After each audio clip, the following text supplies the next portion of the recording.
A little time, do a little review of where we've been and talk about the projects that we have coming up. Please feel free to stop me and ask any questions if you have any as we go along. Otherwise, it's just going to be me talking, but the presentation will get over much more quickly that way. Let's see if I can get this welcome back up, maybe. We'll go faster if I can advance if my clicker works.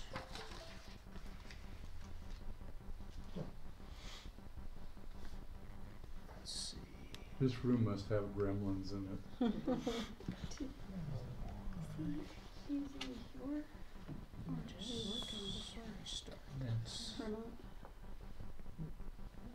That's his, yeah, that's not Okay. So this is what we're going to do.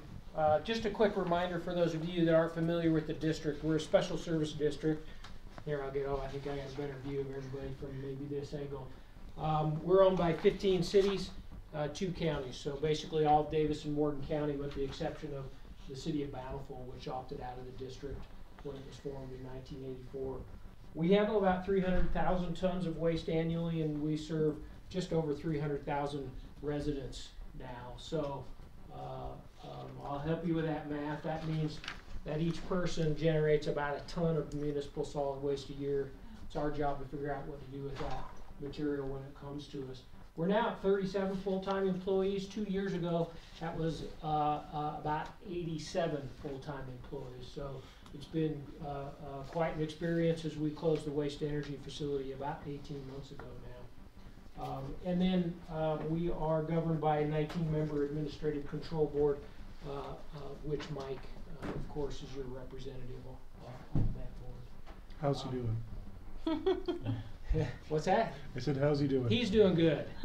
Good to hear. For a dentist, he comes up and has spent a lot of time learning about waste and has been very helpful in a lot of situations. I'm not going to read this to you. This is our mission statement.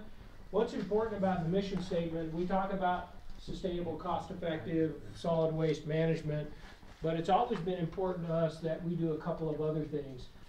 Maintaining fiscal integrity, recognizing waste as a resource through reuse, reduction, recycling, production of fuels and energy when financially viable. Then we also talk about using best available demonstrated technologies. So we're not interested in things that haven't been demonstrated, but we're trying to do what we can with what we have to do something a little better with our solid waste. The EPA sets up this as a solid waste hierarchy. Most preferred way to handle solid waste is actually don't make it to start with. That's reduce. Reuse is give it to someone else. Recycle. And most of this happens before the waste gets to us. The waste to energy facility, we had the least preferred method of waste disposal is landfill. However, landfill is the most important part, a good environmentally sound landfill, because there's always non-recyclable residuals at the end of the day. It's just our least preferred method to handle them because essentially a landfill is long-term storage. So our name is Wasatch Integrated Waste Management District. I always think it's interesting. Our name used to be, when the district was formed in 1984, the Davis Solid Waste Management and Energy Recovery Special Service District. What was that acronym? So we shortened it a little bit, but not quite enough. But the integrated refers to this approach to solid waste management.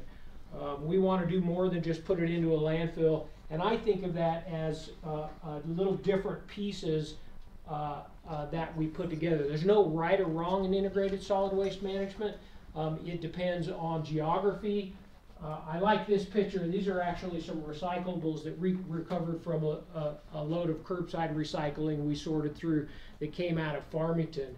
And if you look closely at this, this is different than recyclables you'll see almost anywhere else in the country. And I'm going to point out what's different about it. One beer, about 4 beer cans. There's 2 beer cans in the entire load, and that's usually the exact opposite. So the point is, our waste composition is different, even regionally. And solutions are local. The reason we had the waste energy facility for 30 years is because the Air Force Base was there to accept the steam as an energy customer. So what we do in an integrated system is not necessarily what other communities will do. So for the last 30 years, this is what our systems look like. The energy recovery facility was a huge part of what we did. That was a great facility. The landfill now is a big part of our ongoing system. Things that we provide at the landfill, our citizen drop-off area where people can come in and safely and conveniently visit the landfill without getting a flat tire or getting stuck in the mud. We offer household hazardous waste and electronic waste drop-off at no charge at the landfill. Relatively new, we're about 3 years into our landfill thrift store, which is kind of another wrinkle. So it's another one of the pieces to that integrated waste system that we operate. Also, the green waste recycling and composting facility. With the closure of the waste to energy facility, this now represents the largest piece of recycling that we actually do now at Wasatch Integrated Waste. When the waste to energy facility was open, we also recovered metals from the ash. So the black material is ash from the energy recovery facility. Our metals recovery has also dropped substantially. And then another little piece is we do have a landfill gas to energy project where we extract gas from the landfill and we actually ship that over to Hill Air Force Base. They have a contractor. We actually have installed about 2.5 megawatts of electrical capacity that we power with gas that we collect from the landfill. So we're reducing greenhouse gas emissions, producing renewable energy. So this is what our system has looked like for the past 30 years.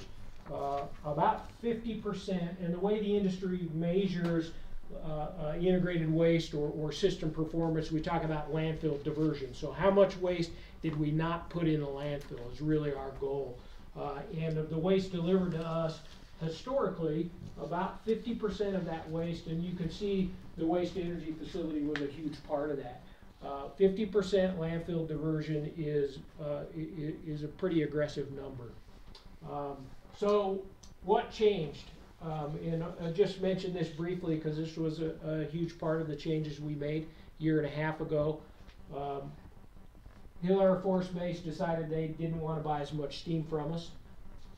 We had a large capital budget planned for that year, including some pollution control retrofits. There's some ongoing uncertainty with where we would have been being in the PM 2.5 non-attainment area. Also had a large capital budget. It's an aging plant at 30 years old. We talked about borrowing some money, and we talked about raising the per can fee, and we're going to talk about that a couple of times tonight, from $5.20 to $8.70, so $2.50 to keep the plant open, to make those investments that we needed. The board, I think, made the right decision, and we closed the energy recovery facility about a year and a half ago. We shouldn't feel too bad about that. We operated that facility for 30 years. It processed 3.5 million tons of waste over its life cycle, produced a lot of renewable steam, which was shipped to Hill Air Force Base. The other thing really interesting that it did is it added life to the landfill, not just by diverting waste from the landfill, but giving the district time and the level of sophistication to redesign the landfill. So when I came to work for Wasatch Integrated Waste almost 20 years ago, there was 20 years of life in that landfill. And today there's 25 years of life in that landfill because we've had the time to reconsider how we're operating the landfill and to make sure that it performs the way it should environmentally. So when we talk about the landfill with the closure of the waste to energy facility, the reason that none of your ratepayers, nobody's come into the city and said, why did you close the waste to energy facility? Nobody's noticed, and the reason is because we have the Davis landfill. So the incredible flexibility that brings to our system, our environmental performance is less, but because we have that capacity, we've been able to shift that, and the landfill's been able to absorb while we make changes to the system. The downside is we've dropped from about 35 years of capacity to 25 years of life in that landfill, because now all of the waste is going into the landfill.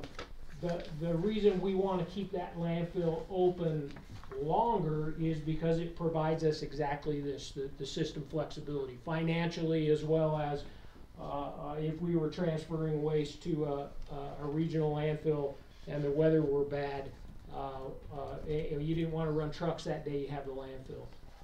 The same is true when we have a natural disaster. I don't know if you remember the big windstorm in 2012. We had the landfill, we were able to take care of that issue. It also provides financial support of the other programs if we run it at a level that's high enough that it runs very efficiently. It's not really a secret, but the landfill actually subsidized operation of the waste to energy facility for many years because it's cheap disposal close, and the waste to energy facility had a lot more cost associated with it. So what now? And the answer is a transfer station first, and the transfer station is actually under construction. And then we're talking about materials recovery and mixed waste processing. So the transfer station will give us the ability to start transferring waste when we're ready to a regional landfill somewhere else. There are several commercial regional landfill options available to us, and we'll look at those. There's also the Bayview landfill. We actually participated in a partnership for solid waste entities, our district, Transjordan landfills, which is about half of Salt Lake County, and then the two districts in Utah County went together to purchase the Bayview landfill. So we have that as an option for our regional landfill. The other thing the transfer station does is it acts as a receiving floor for any mixed waste processing we want to do. So this is just really quickly.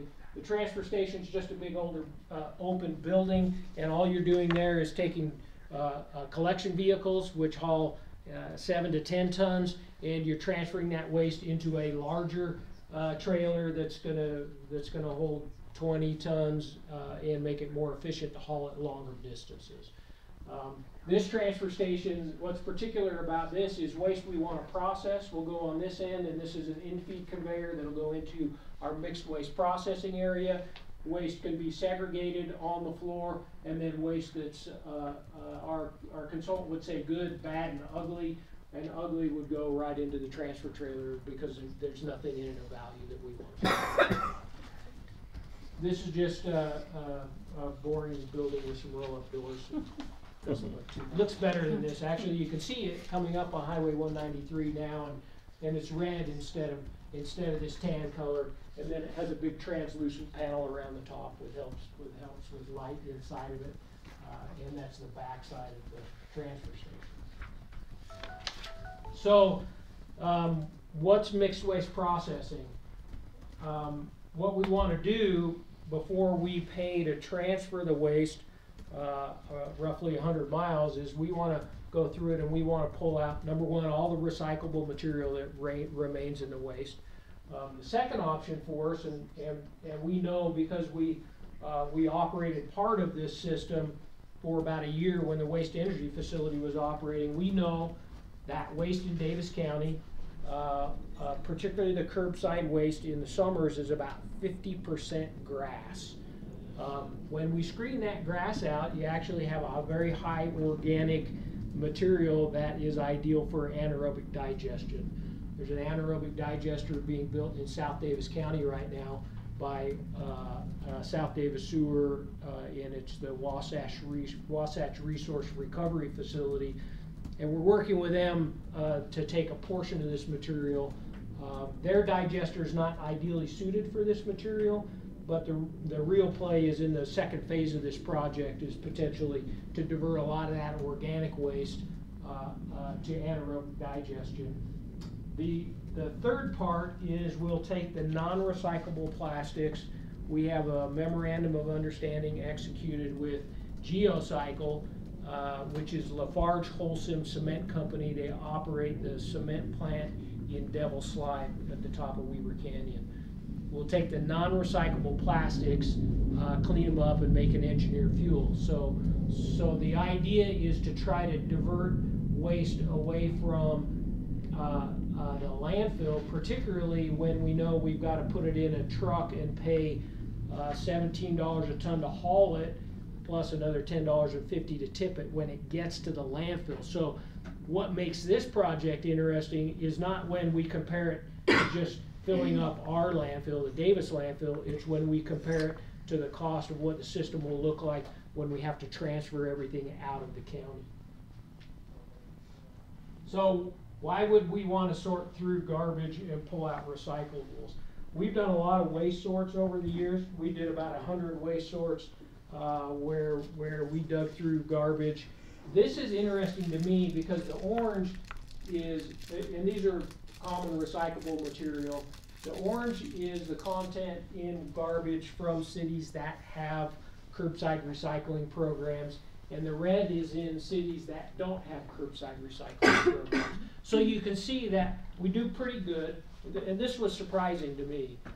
We do pretty good on newsprint, although I think less and less people are actually getting a newspaper. We do pretty good on corrugated cardboard. We get almost half of it out. See this right here? This is a really small percentage, but in terms of dollar value in the recycling can, 80% of the value is right here in aluminum cans and other aluminum. Also, the PET, these are water bottles, HDPE. So all your money is right here, and we're really not doing so. I'm not saying that curbside recycling is not good recycling, it's not effective. What I'm saying is, even in those cities that have curbside recycling, which is actually only about half of the cities within the district, there are still substantial quantities of recyclable material that we can recover from the waste stream to help pay for the project and also to increase landfill diversion. This is a picture of what the organic material, so when we screen the waste in the summer at 2 inches, this is what that material looks like. In the summer, this is grass. In the fall, it's leaves. So it's really high organic content material. Another reason that I'm interested, and you'll see, of getting this out of our waste stream is this produces a lot of gas. And if we can not put that in the Davis landfill, it'll help us with some of our ongoing odor issues that we have with that facility. This is what the engineered fuel looks like. There's been a lot of talk in Utah about making engineered fuel with some European technologies. They're frankly very expensive.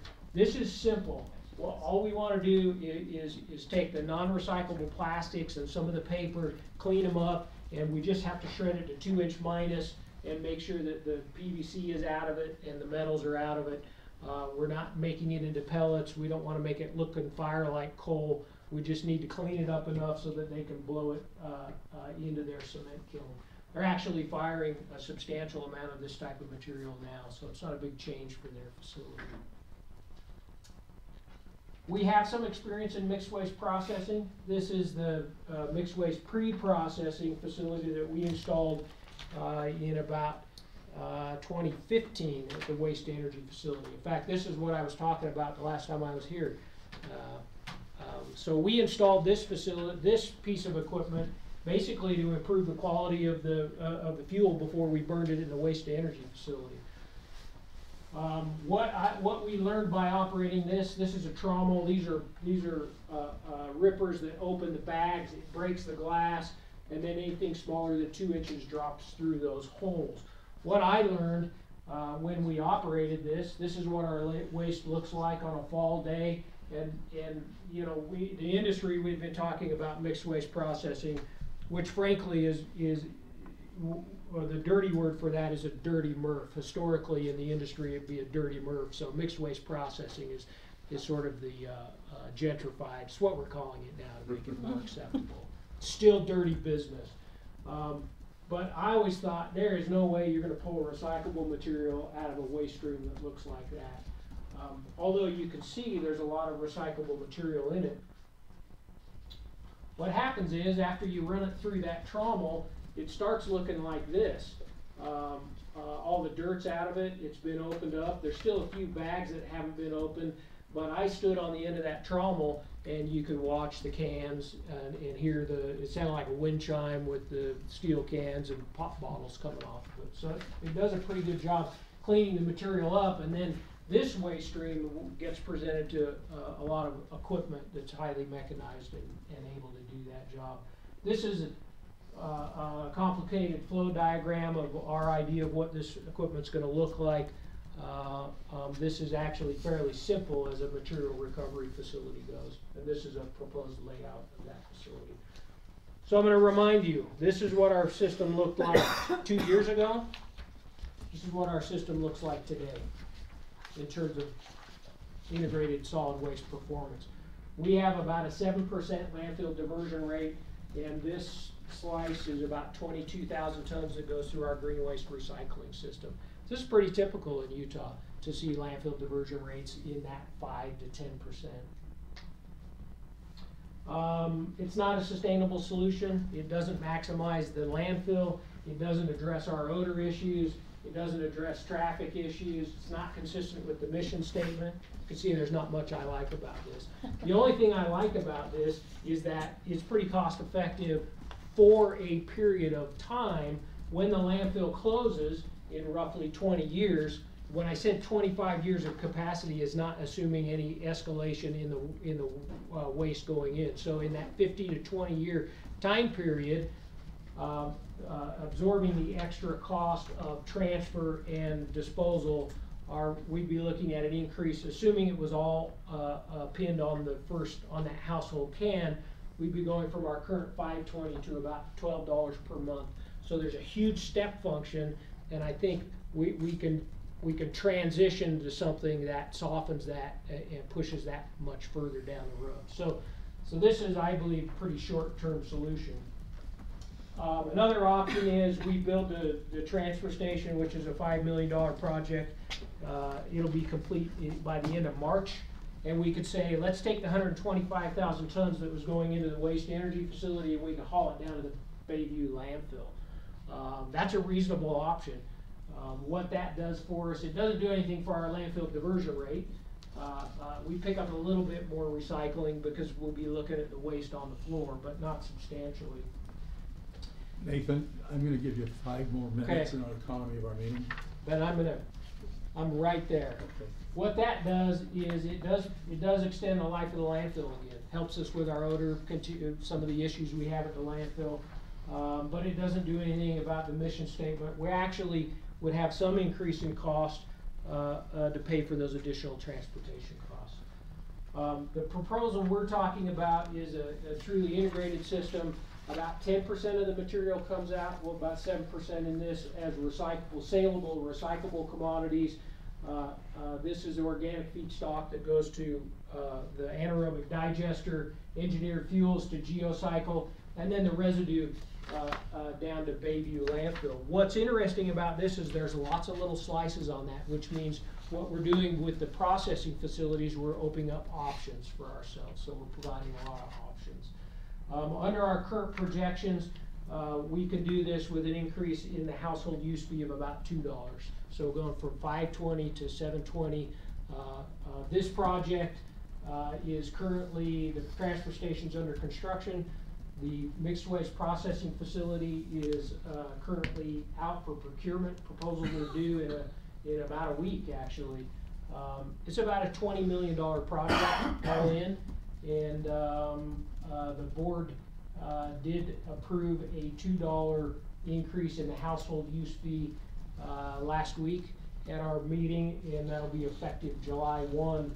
Construction begins this spring, and earliest would be the project will be operational fourth quarter of next year, or of this year actually. So. Any questions, council? Thank you. Not one is not possible. It means you need to keep on track. It's an economy of meeting. Economy of meeting. Yep. Okay. Great, Thank you for your time. great, thank you. So, Thank if you'd like to visit the facility, talk a little bit more, or just ask me questions, please feel free to give me a call or send me an email, and be happy to do whatever information we can. Great. I want to thank Thank you. Nathan. I spent 2 years in Germany and learned to speak German, but in 2 years I've learned how to speak trash. He's taught me how to trash talk, and it's And you got it. yeah, it's been interesting. Again, thank you, Nathan. Thank you. It's been very informative. Let's move to item D, storm drain impact fee plan and impact fee analysis. Robert, do you want to start this one? or- Yeah, let me introduce this. We've got a couple of people here that were involved with this. So there's 2 plans: the impact fee facility plan, which is our master plan for stormwater, and it reviews our modeling for the storm system for current and future needs, and then determines what projects we will need for future growth. So JUB did the impact fee facility plan. We have Nathan Smith here representing, and he'll introduce that. After Nathan's done, then we'll bring Benj here with Zions Bank to talk about how you put that those projects together and develop what that impact fee should be. So, all right, with that. Sounds good. Thanks, Robert. For it. So I'm grateful for the opportunity to come and talk to you about storm drain in Syracuse. We put together the storm drain master plan, and we had a lot of help from Robert and as well as Brian. Thank you. They're very knowledgeable of the storm drain system, and they were a lot of help to us. So the first step that we took in building the storm drain master plan is we had an existing model that came from another engineering firm, and what we did is we took in the city's GIS data for storm drain, overlaid them so we could compare them, and we updated the model to match what we had in the city's GIS system. The next step that we went through is worked with the city to find out any new developments that have come into town, any new updates to projects or pipe sizes. We made sure that the model was updated with those as well. After that, we try to build these models and then calibrate them.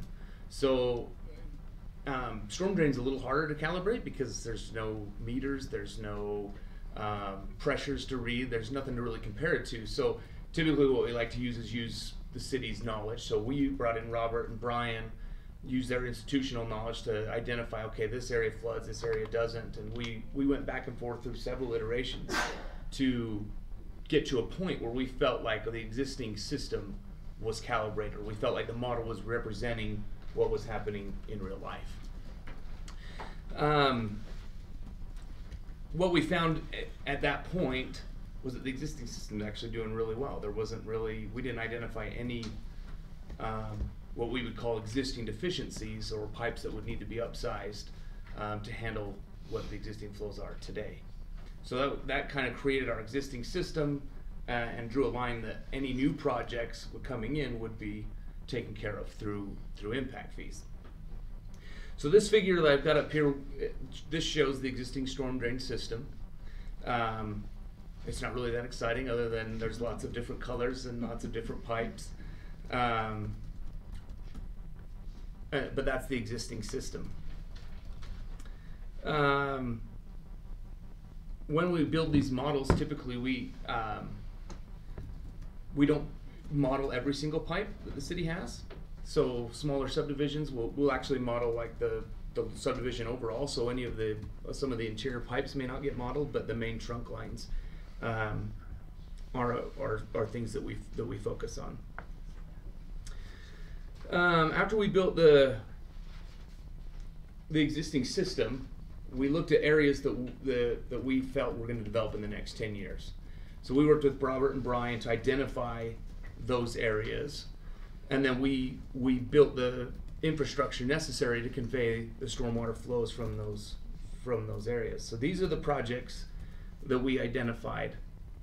The projects in red are projects that we felt needed to be completed in the next 10 years to accommodate growth. it is interesting to note and I wish I had it on here, the alignment of West Davis corridor, but a lot of these projects are going to come similar timeline to when that comes through, and we think that as that comes through, development's going to come in those areas, and that's why these projects were identified for that.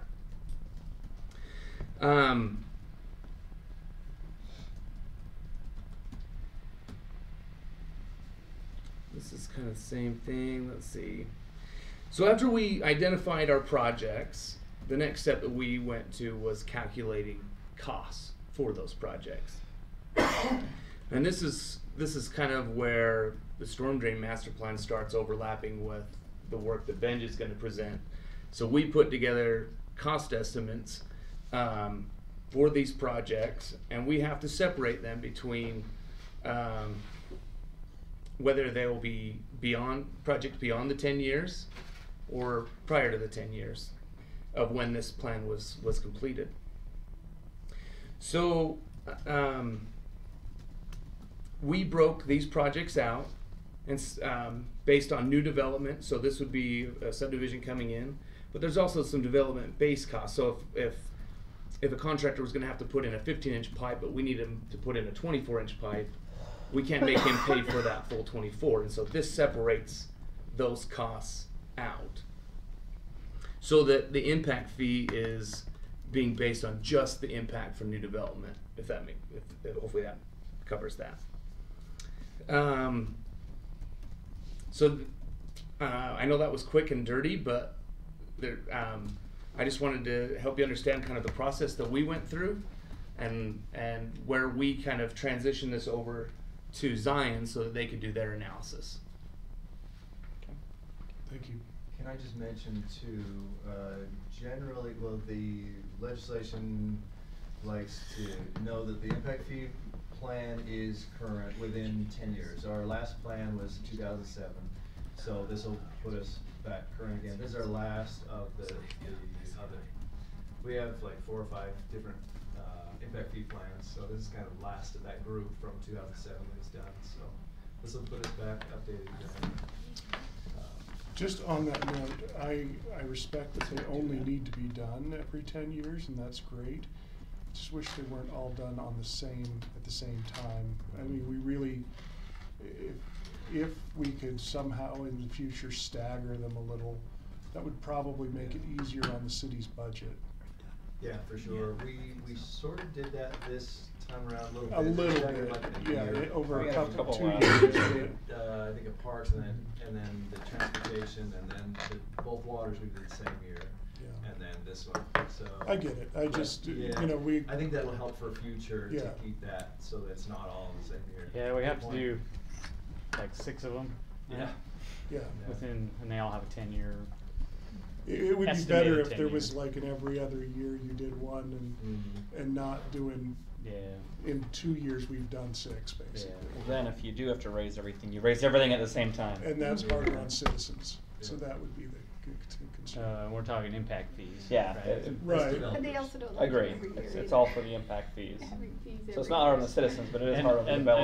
and these are when paid out of cost the impact fee increases. fund. Right, so it's new development, but it makes our new development costs steady instead of Yeah, jumping in big steps. that's true. I agree. The one problem with that theory, which I do like though, is that then you get the complaints of, well, every other year my bill goes up, you know. Well, again, these are These are impact impact fees. fees, so it Right, only right. applies to the new residents. That's true. They don't have history, so. Yeah, that's true. Gotcha. That's a good point to remember. What we're talking about here is generic only to impact fees. Yeah. Right. Any other questions on the storm drain side, the master plan itself? No. Okay. All right, thanks. This will be very brief. We know that you're in trouble when the garbage discussion is far more scintillating than your discussion, which I thought was great. We're talking about stormwater, so I don't have any great pictures of storm drains. The real goal here is to show you the ultimate impact fee that this would be for a quarter-acre lot in Syracuse and how that compares to neighboring cities, because that ultimately is what developers will want to see if they decide to pursue development here or somewhere else.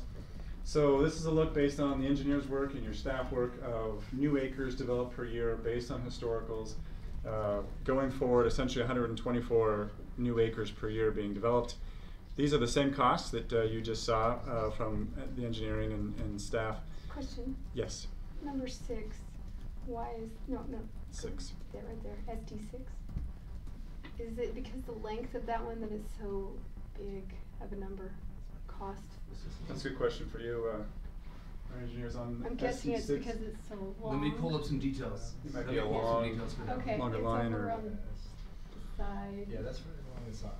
So we do have that, there is a proposed development, this is in kind of conjunction with that new annexation dealing with shoreline.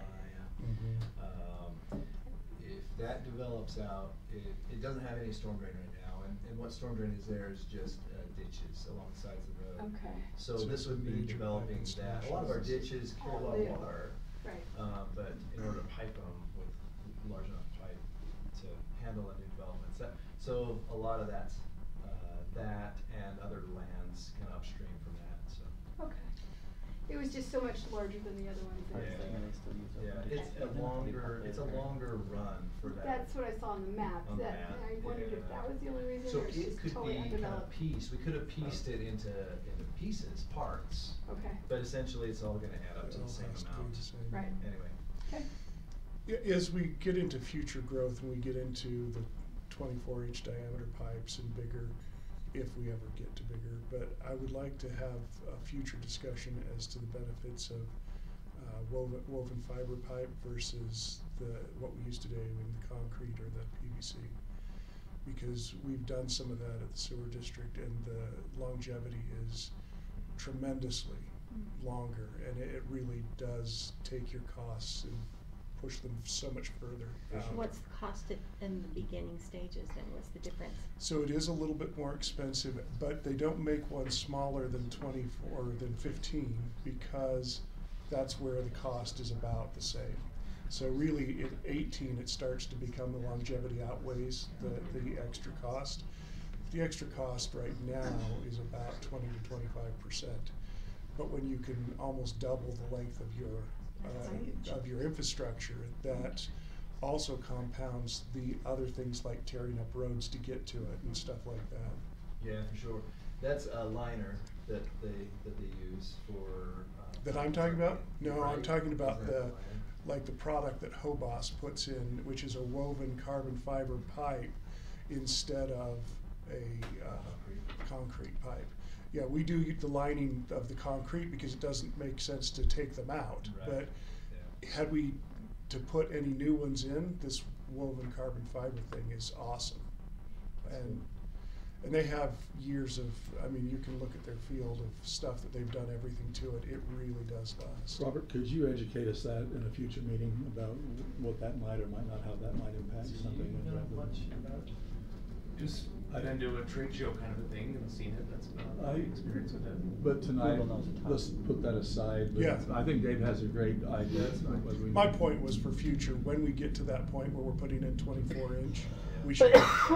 Just FYI, that project 6 you were talking about, Yeah. and that, the largest size on that is 48-inch. See, and that would Oh, be geez. appropriate to There do you this go. with, because it would take, That's it would sewer? make the longevity. go That's storm way drain. up It's storm there. drain. Storm Sure. drain. No, I'm like 48, will handle anything.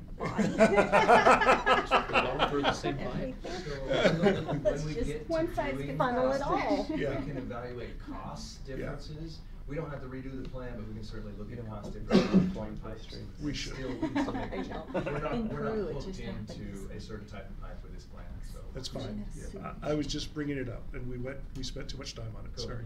Nice job, Dave. Anyways, this ends up equating to about $9,500 per acre, based on those 1,200 acres for over the 10-year period. You have a few additional fees, consulting fees for writing your IFP, IFA, and engineering fees, things like that.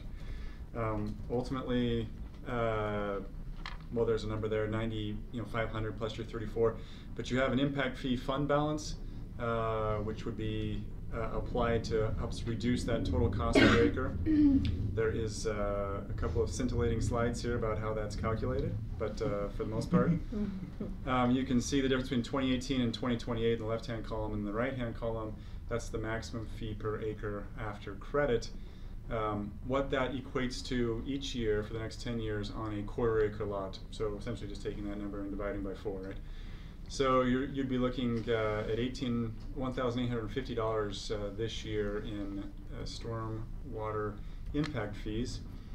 This is the last slide, and this is how it compares to other cities. So you can see in the red where you're at currently, and then that proposed, the number I told you was 2018, you can see the 2019 there, and how it compares to other cities. You obviously are a little bit at the upper end, but if you look at the cities that are there, it is well within reason. Those, West Jordan, American Fork, it's a second sort of area for Orem. It's new growth, they're new systems, it's west side type growth. A lot of these on the bottom half here have existing systems. You're connecting to an existing system. You're still dealing with miles and miles of new infrastructure pipes goes. So that's where you'd be at in relation to other cities. That's what I have. Thank you. Thank you. It's one place I'm comfortably being high because you want the new development to pay for itself. We don't want to be in a position where we burden those who are here with those who are coming. Thank you. But It'd at be the same interesting time- to know how many of those cities are also pretty close to updating theirs. I think you're right. That's a very good Like point. lately, Yeah. especially But it's- Orem because just of recently that did to theirs, be- so that would be. That's my why news they're one. high. That's why they're Yeah. yeah. So what I'd like to do, this was kind of your first look at it. Take it and look it over. If you have questions, you can certainly ask me. If I need to direct you, you're certainly welcome to get in touch with either one of these professionals. I'd like to bring it back to our next business meeting for your review and approval, if you're willing to have that on the agenda. Yeah, I think it's well done and well Read prepared. it looks great. Great. Thank you. Thank you. Cassie, would you put that on the agenda for our business meeting? Willie, do you want to take this one? You can take the- Sure. So we're doing a little bit of an audible here. Steve had a emergency he had to attend to, so in our waste hauling contract, this is the year where we decide if we're going to extend it or if we want to go out to RFP again. The current contract says that we can extend it for 1 or 2 or 3 years if both parties agree, and either party can say no. The discussion today, what we want to talk about is where you want to go from here. If you want to extend it with Robinson Waste, or if you want to go out to RFP. We did want to invite Steve Robinson, he's the president of Robinson Waste, to come and speak a little bit to you about the contract and his proposal for an extension. It's fair to say you would like to see an extension, right? Yes. And so So- we've asked him to come and present to that. Just a little preemptive here. We talked about this a year ago when we changed the rate to reflect changes in the economy. And the discussion was that when this was up, we would be going out to bid. So I kind of feel like we already made that call. And I'm surprised that we're not going out, or that we're not just automatically going out to bid. I get that we have the option, but Sure. in the best interest of the citizens, I mean, we talked about it last time, before we were gonna change the rate, should we have gone out to bid? Well, we were in the middle of a term contract, so we opted to make the adjustments as per the contract. But at the time, the discussion was, and you can go back and review the record for exact, but that we would do the responsible thing and go out to bid. I have no problem if Robinson wins this again and is our continued provider. I have nothing against them. That's not an issue for me. But responsibly to the citizens, we owe it to them, I feel like. now one thing that I kind of noted during this discussion is, if I understood the 2 presentations ago, we're going to see a $2 cost increase in July. Did I read that correctly? Sounds like that. From the- Yes. yeah, For from the district. Yes. From the last- district. From the district. Okay. For the cans, yeah. For the, is that just to buy No, a it garbage said- can, it said or per is month. that? Was voted on by. Yeah, it's they call it per cans, but it's a monthly fee. Yeah, it's a monthly fee, which that is charged to Robinson, right? Or is that charged to the No. city? Wasatch Integrated. No, I think that comes through to us, and we pass that on to the user. Okay. Which again is why I If think if that if you decide to do that, you could eat it if you decide to eat it. Oh, we've never that had would that. be that would be a bad. I would love that luxury to. Yeah, Just I'm have just saying those are Yeah. As we struggle those are with so decisions many that you things make. that we can't afford in a year, Right. we can't eat any costs. Which again is why I think that we need to be responsible, because if we end up having to pass on a change in cost, it's much more responsible to say to citizens, we had an RFP, these are the conditions for which we can continue service, instead of, well, we just kept going, assuming that it was the best deal we could get. Yeah. So I have a general rule in my family that anytime we get a car, I redo all the insurance, just go out for quote. And I think where we have a change coming up to this fee, I agree with Dave that while I think our current provider does a fantastic job, Yep. but I do think we do need to go out and just have everyone go in and just make sure that we are still providing the best value for the money. And like I said, I hope it ends up in the same place it is now, but if not, I think that would help the citizens deal with this $2 if we can save them maybe 50 cents or something like that. It just helps us to have Even a good if story. we can't save them anything, but we can say, look, we checked all of the options and this is what the best option was. So in light of that, I didn't want to cut your whole discussion short, but I think this is not an option for us to do anything but go to bid. Yeah. Now, this is your discussion, Right. right? It's not necessarily my discussion. So your decision can be whatever you want it to be, and that's why the contract is written this way, right? There's nothing wrong with going out to bid. It suggests that this is the end of the contract, which is when you typically go out to bid. Right. If for whatever reason you want to extend, you can. In talking with Mr. Robinson, he floated a proposal of no rate change for a year, and so we just wanted to open that up and not take that opportunity away from you to discuss it in a public meeting. So with that said, with that proposal of a no fee increase, I'm guessing that if you went out to bid, that there probably would be a fee increase. I don't know. I wouldn't make that. I wouldn't make that There exception. might be, there might not I'm be. just saying we that don't that's the know. gamble. It's a risk. That's True. the gamble. And Sure, absolutely it is. is, but Steve, if it's a would you like to competitive address the council? situation. Yeah, I think we're I going to give understand. Steve some And you time. I think have you no could problem hold it, with that. I don't know why you'd risk losing the Let contract. me recognize Steve Robinson here and hear what he has to say, and then we'll do a kind of a round robin and see how you feel, and we'll. I'll be brief. Thank you for a few minutes. Appreciate it, and I respect whatever decision you come to tonight. Seems like it's waste night. I don't have the neat presentation that Nathan has though, but just a couple of things. I've found that in my career, I've had my business for 30 years. Made some mistakes, grown up a little, learned a lot, but I've found that most cities that I deal with, they don't want to lose what they have in us, and there's some things that I can talk about there, but they want to know that their rate's fair. And so what I ask my office to do, Josh in my office, is to just do a quick rate comparison.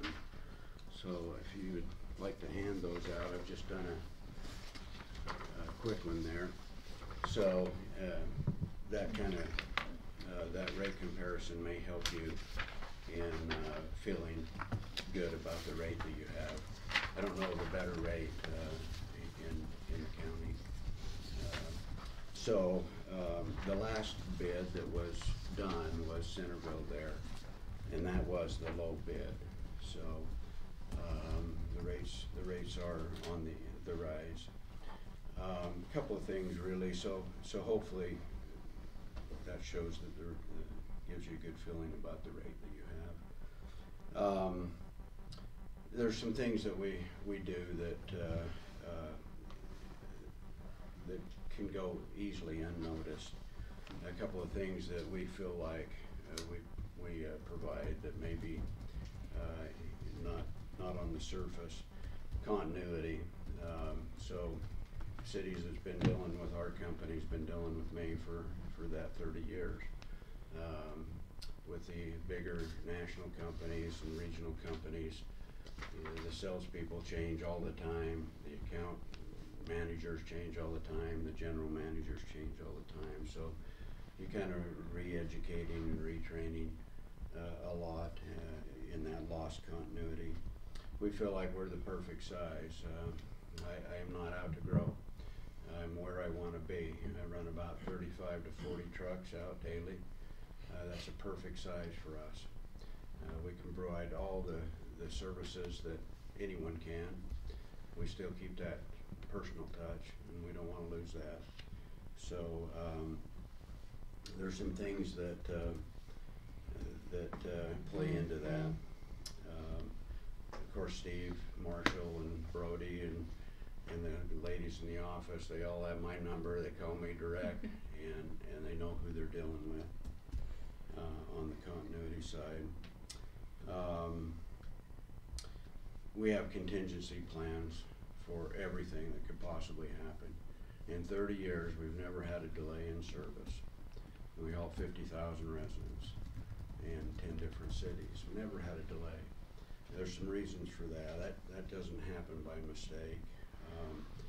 We set our routes up a little bit smaller, and we get it. The big companies want these ginormous routes to take advantage of that $350,000 truck.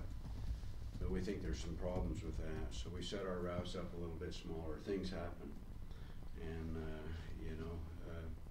we're prepared for that.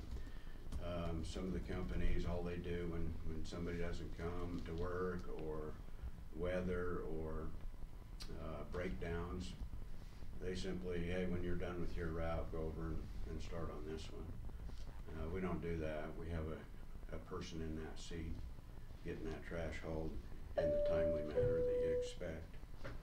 Costs a little bit more to do that. A lot of the companies have their dispatcher is their supervisor. I don't like that. I want my supervisors out in the field training and watching and making sure we're doing the job that we promised you to do. You guys don't experience this as much here.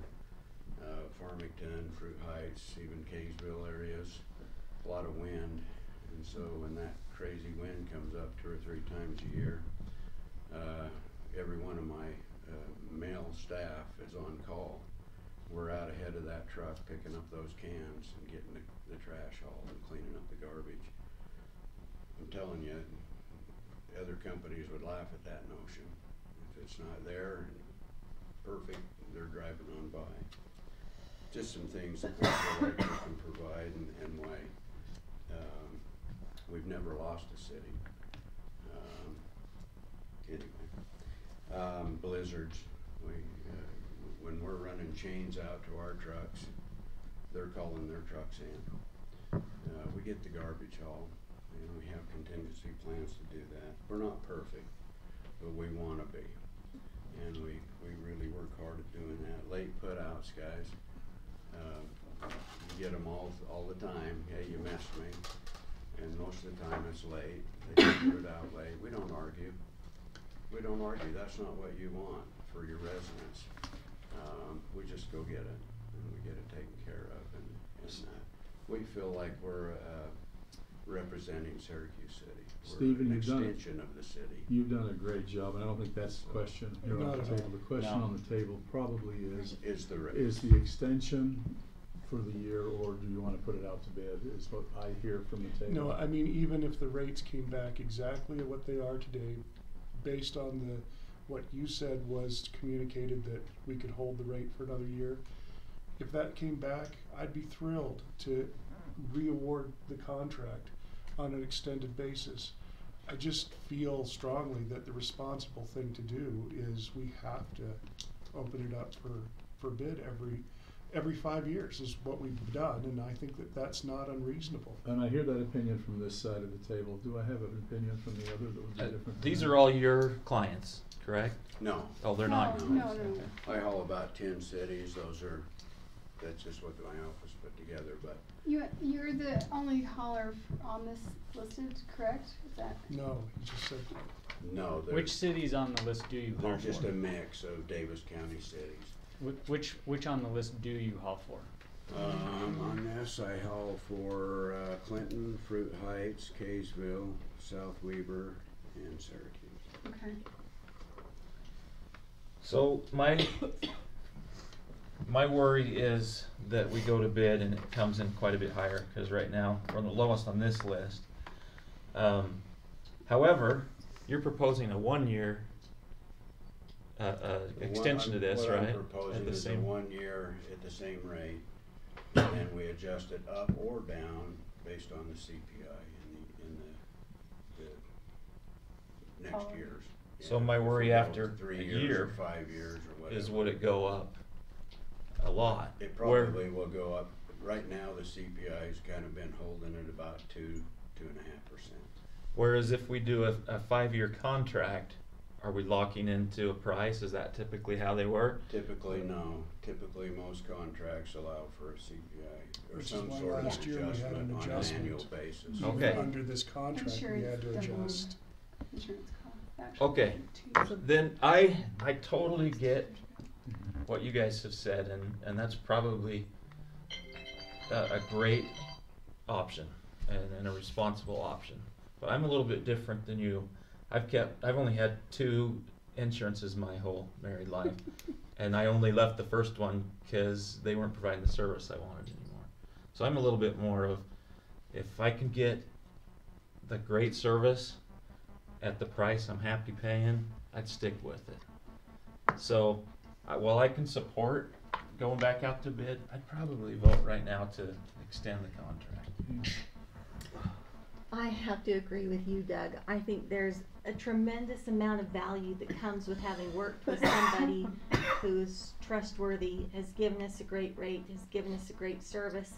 And although I appreciate what you're saying as well, like Doug, I can support, if it comes down to we need to go out for bid, then we'll go out for bid. But my feeling at this point is I appreciate, I haven't had any problems with your service, and I have in other places and other companies had issues consistently. And so my feeling is part of the service to our city is the service to our city, not just saying we put it back out to bid.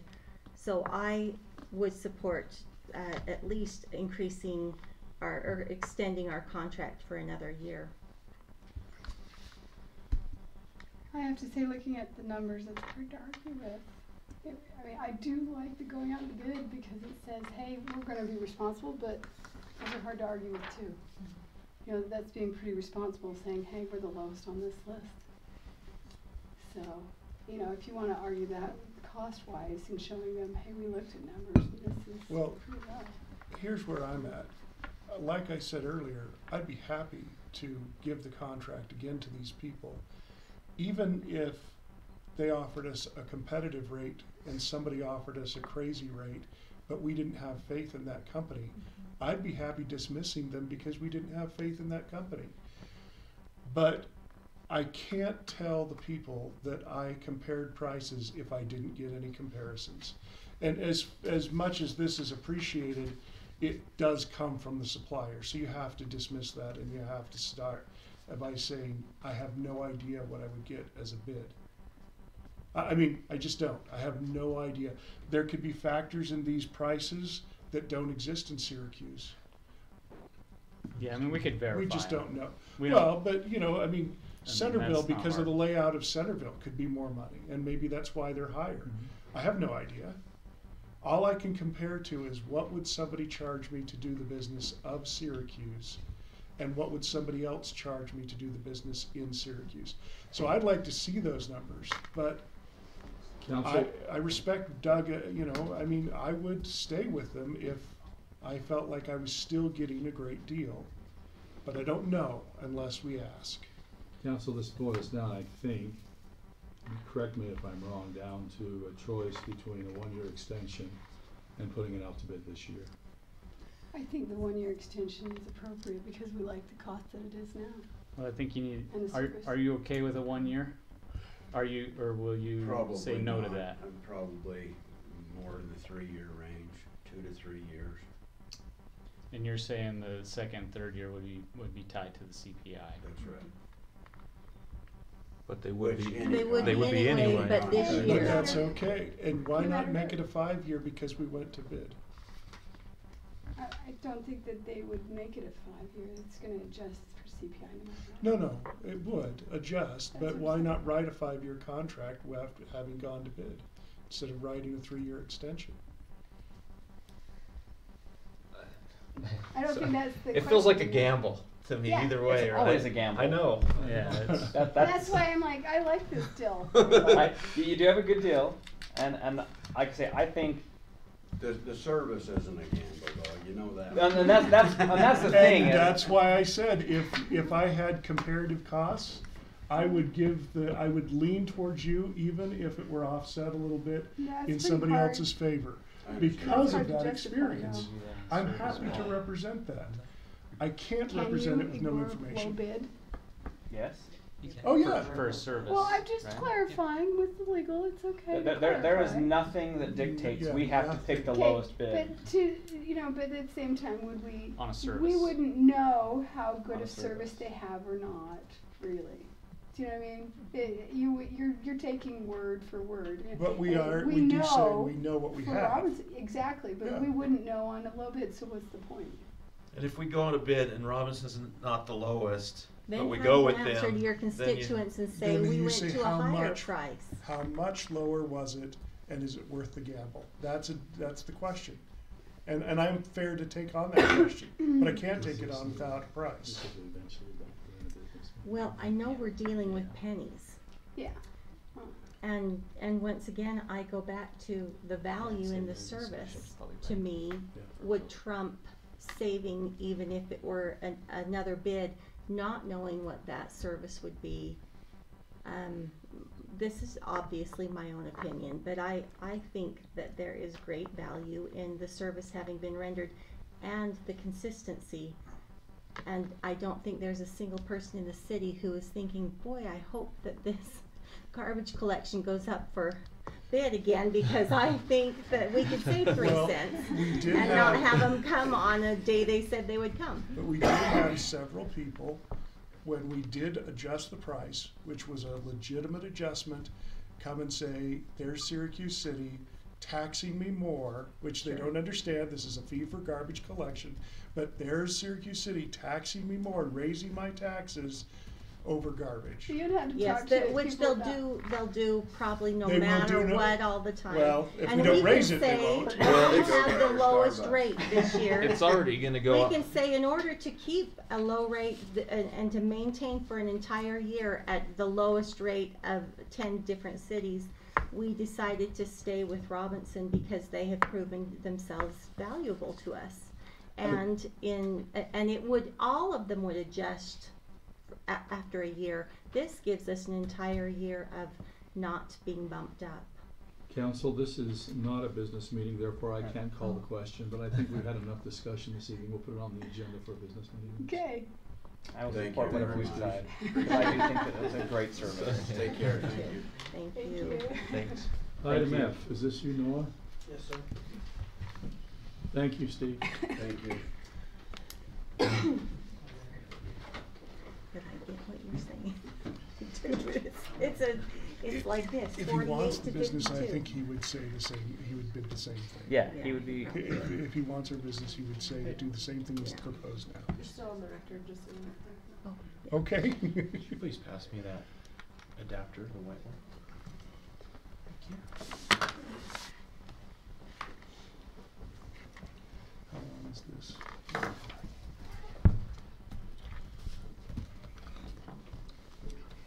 Okay. So, to refresh our memories, we've been talking about this for a long time, but I think we've been making progress. This is the PRD amendment. Last time we talked about the heights and making sure that these things aren't too imposing on their neighboring structures. So I've done a little bit of research I thought I'd share.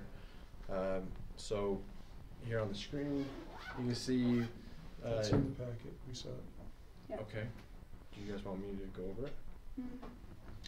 Either way. I read the packet, did everybody else read Yep. the packet? Yeah. Okay, Oh. so, Okay. So I've done some research and thank you. You bet. I do have to say, I found it very interesting that you could get an entire story just based on With an what extra type of 5 roof, feet, yeah. what type of roof you put on and how it's structured, how tall of, you know, if it's 8-foot Mhm. ceilings versus 9-foot or 10-foot or whatever they're doing interior wise Yeah. with 5 more feet. That's fascinating. Yeah, the pitch of the roof and Yeah. a lot of the homes are doing 9-foot ceilings now, and so that Yeah. affects how many stories it'll be. Thanks So- for the comparison. Thank you. Yeah, that was Yeah, helpful. you're welcome. And then in the actual ordinance, I've added some language to talk about the distance here. It's on the right here, building height. We've talked about having the 35. That's always been kind of on the table that we've been talking about to capture some of the 3-story product that we're seeing interest in. And it would say an additional height restriction is applicable to ensure contextual compatibility to adjacent buildings, excluding accessory structures. So, you know, somebody's. What page are you on? Sorry. It's I okay. just went down to my pictures and now I need to find me again. I should Architecture. go right above architecture. Okay, got it. Yeah, Okay, thank you. you're welcome. There should be pages on here. Okay, so 50. last we talked, I thought that we had a majority agreed that we weren't gonna go all the way up to 16. We talked about lowering those numbers to either 6, 10, 12, or 6, 8, 10, or 6, 8, 12, but that we did not have a consensus to go up to 16 units per acre under any conditions. Do we want I to don't jump know to that- density, or do you want to finish talking about heights? Or Well, that's, density's however- the first part of the ordinance, so I'd like to go in ordinance, order of the ordinance for language. I thought we had enough to go up to 16 with the qualifications. Yeah. But of where again, the- here your Exactly. language does not say when all are met, it says when one is met. And I did not hear us say that if they had one condition, that we would give in to that. We said in the meeting, and I went back and checked, if they agreed to and then listed them. So that, to me, I don't know that any of us thought that we were Just- gonna yeah, that's give that true. up for a single condition. So it was a little hard since you guys were on the phone, since you didn't see the map, and sounds like you guys have already looked at this, but I'll pull this up anyway. I think it'll be beneficial to kind of see the tier density. So you have 3 categories: 6, 12, 16. So obviously we don't want high density townhomes in the middle of some neighborhood, right? So the idea is that based off of the size of the road and the traffic, you know, so if it's a collector, so you can see the 6s, but then when it's an arterial, and this is our proposed street network, so we're trying to plan for the future here and future conditions. So, and as it jumps to those bigger roads and those bigger intersections, then you'd be able to do 12, and then only on the state highways and in the intersections of those state highways, then we'd be looking at 16. So I have a question on that. So you're saying this is based on future, but right now, if, for example, someone built a 12-plex on 2000 West, It would be a lot too, yeah. South of Antelope, that's quite a development there. So that's a great point, and that's why I've added in the language here, some clarification and a reminder here that this isn't automatic. You Sure. guys hold the legislative power. If it's not appropriate now, you just say no. And since it's a legislative decision, you could say no for whatever reason you wanted to. But by that same point, we can go back in the future and say we see a need to adjust the ordinance, whereas today we could write it as we see it. Yeah, and I'm happy to do whatever you guys want We and help you through that. I mean, we kind of crossed that bridge last time when we were talking about, do we write the exact box that we want this to fit into, or do we have some flexibility on when we... I think we write the box we want it to address, because the more generalized it becomes, the more chance that we have people arguing that we're allowing what we don't want. Well, the only question is that there is always going to be some sort of exception, in an area where, I'm not saying that, like for instance where were you saying 2000 and... 2000 just south of Antelope. Which on his map says... Which is right now a 2-lane road with no turn lane. Right, Yeah. exactly. Which is like 1,000 as well. Yep. 2 lanes and Okay, and but very, at some yeah. point, say if it is adjusted upward, and if it fits what we have categorized, then, I don't know, I just wanted to say, what are the other things besides location on a road? Was it lot size? Because that was the other discussion. That's where We haven't got the lot size yet, but... But that's where I'm saying that there needs to be some flexibility, because you might say, hey, this might work here. But The other maybe not conditions here. were what it's next to, mostly. Yeah. And again, I absolutely did not believe that we ever said if it meets one of these, because when we talked about the highest density, we said if it's near public transportation, and if it's not next to like an R1 zone. And here it says if any of those are met, it's wide open. It seems like 16, based on where you have your 16s, it would be all of these. That's what I was thinking. And, So yeah, and why- that would be fine if we want to say 16s meet this. I'm good with that. Yeah, well, Because- yeah, I'd be happy to write it however you guys... Okay. whatever I think conditions it you has want, to meet all of those, not just one of those. Okay. But I also don't see a place in our city where I want to start with 16 units per acre. And But maybe sometime, like 30 years in the future, maybe there is a Maybe. refurbishing, and we've already got it laid out. Hey, there you go. This is okay, where but we here's the can problem. If we write the ordinance this way today, Yeah. guaranteed the first thing we're gonna get is an application for the highest density possible. But And That then you people say start no. right there. I think that especially where high density has been a sensitive subject in this city, Sure. that we take this in steps. I don't think that we jump the highest we can immediately. Start by doing maybe a 6, 10, 12, see where that gets us, and see how people react to the first 1 or 2 developments that might be granted such a zone. Okay, but if we leave it at 12, what does that mean? I want to know what Well, does pull up that your map. mean for the areas that we have available. And to go back to a point Noah made earlier, is I don't know what the correct number is, because I think I don't want I it to think be random. 6, 12, 6, 12, 16, and 6. What'd you say? 6, 8, 12. They're all arbitrary. We're all pulling numbers out of the air. No. And we don't know what and it really here- looks I like. appreciate that, but I was on the phone with Lisa. We talked just a little bit about this for a minute, and I actually did the math, running the map that Noah provided in the packet, where it laid out the different acreages of where these could possibly go. For example, one of the ones that's been contested is that 3-acre lot below Smith's on 1000. Okay, if we allowed for 16, we're talking about 50 units on that property. I don't even think you could park the 100 cars that would be necessary on that 3-acre lot to allow a 16. But the way this is written, that says 16 would work.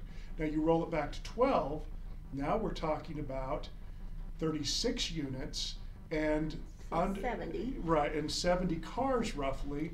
Again, it's a whole different thing than when we're talking about you know, these highest densities. And I looked at the other lots that are there as well, because I also considered this when we talked about what's the right number for minimum acreage.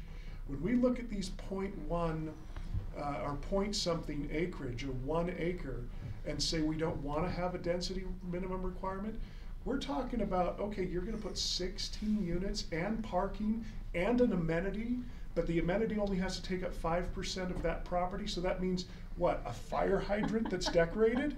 I mean, so again, it's not big enough to fulfill the needs, and that's where I'm basing my what is the biggest. It's not arbitrary. I'm basing it on how much acreage do I need before I get a believable development that I would appreciate. That's a good point. No, I think you wanted to make a comment. Yeah, I just wanted to explain the reasoning behind the numbers the way they are. And I've done a lot of research and we've looked at a lot of different projects, and I think we all agree the end goal is we want to have this arrow in our quiver or our tool in our tool belt to have this option as far as townhomes. So I've done a lot of research. You keep saying that, but I'm not ready. I don't want this arrow in my quiver. I might. we just So want let's the keep going. tool. Okay, let's keep going. So my point is we've looked at all these projects, right? And we've looked at the numbers and the units per acre. And 16's not the highest units per acre on these projects that we've seen. So, you know, I just don't want this to be arbitrary and make it, you know, we just gotta take it down a notch. And I understand the caution, like we don't want this to be overly dense, we don't want this to be a slum, we want them to be nice, you know, and so we've based these numbers on other projects that are working.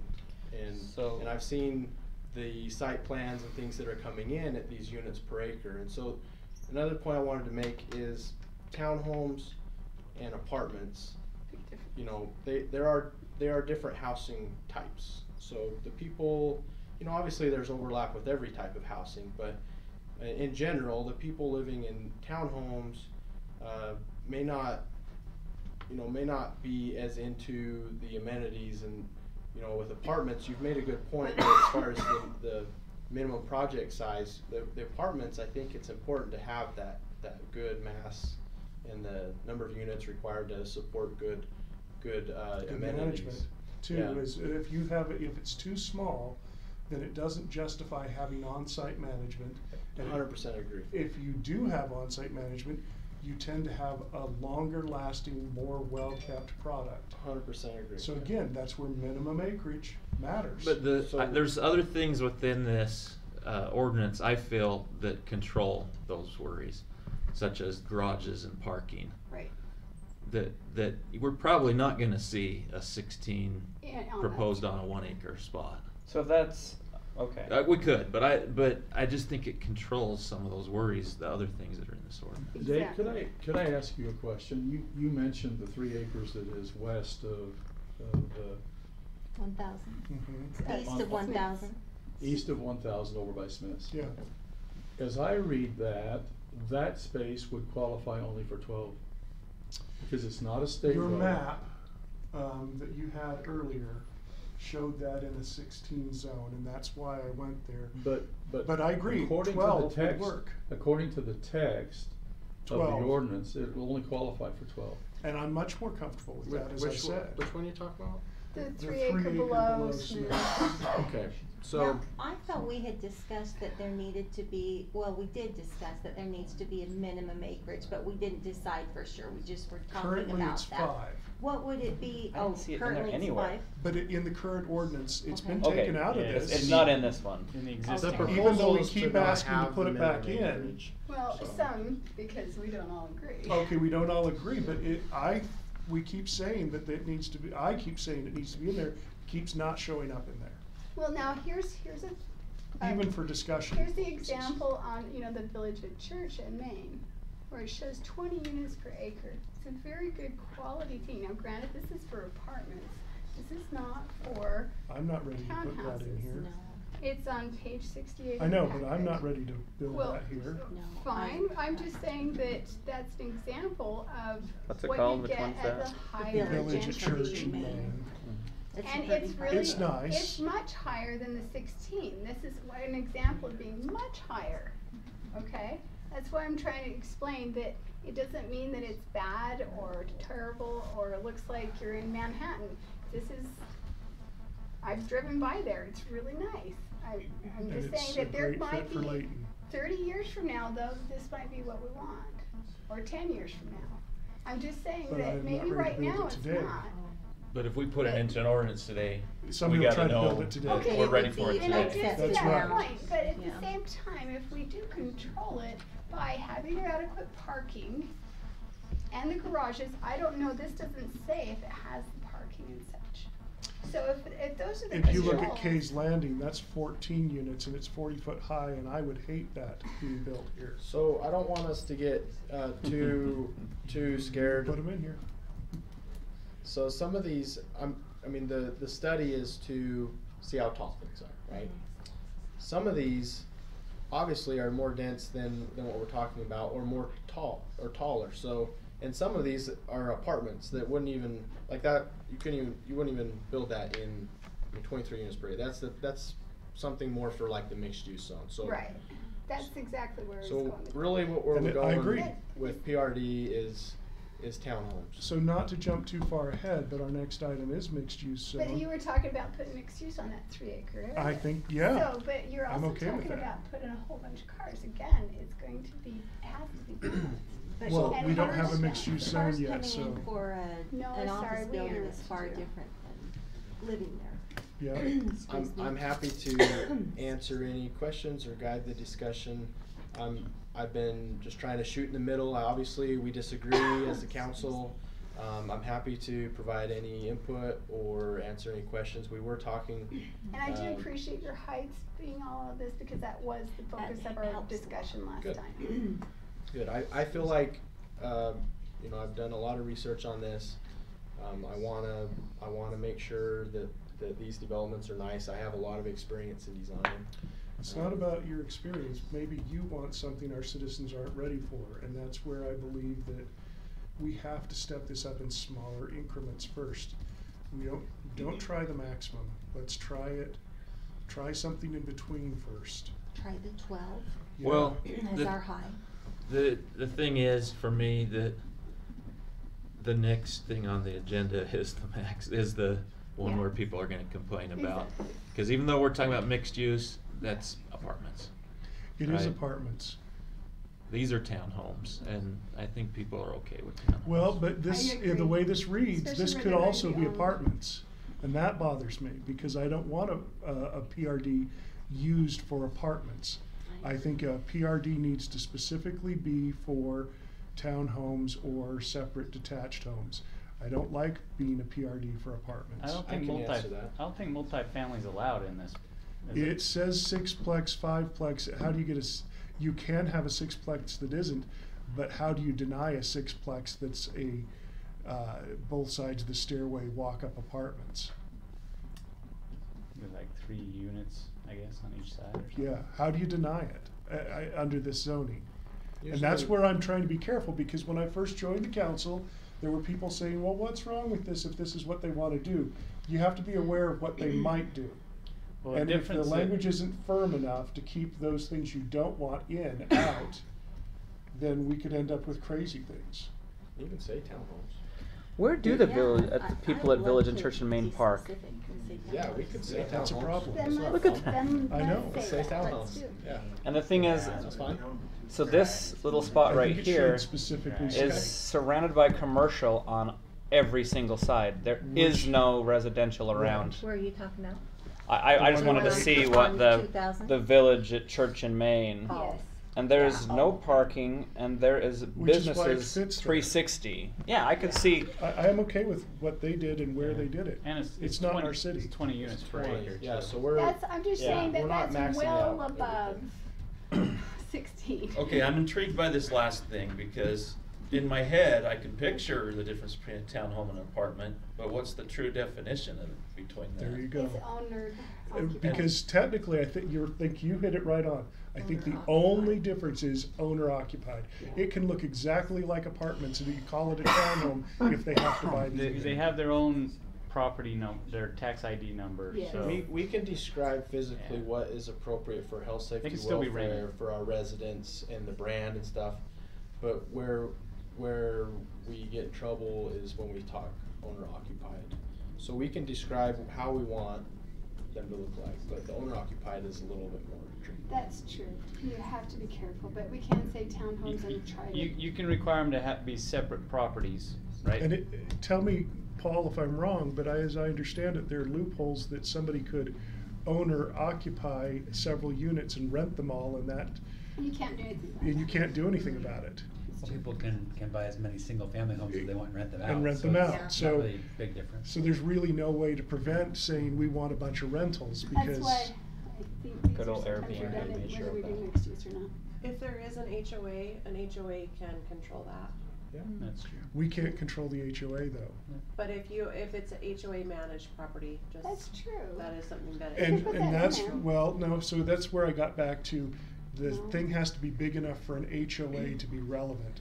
If it's too small, the HOA could just dissolve and nobody would, follow up on that. There's no, that's happened in our city before. There's 8 homes and they have an HOA. Yeah, and Yeah. then the HOA just fails and they stop having any covenants whatsoever.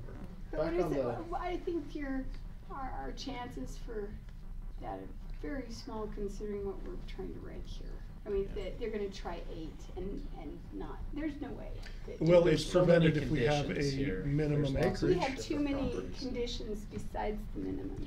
you See, know. I kind of feel like the minimum acre should be scaled based on the the number. So like a 16 is going to need a larger acreage lot That to means make 5 sure. acres or, yeah. Well, the higher the density, actually you can get more on the smaller lot. So Exactly. it's really the opposite. The smaller units. I didn't say need which way to scale it. Oh, okay, sorry. Silly me for making an assumption there. But again, I don't see how we can take out the 5 acre minimum, because the 5 acre minimum that's already there today.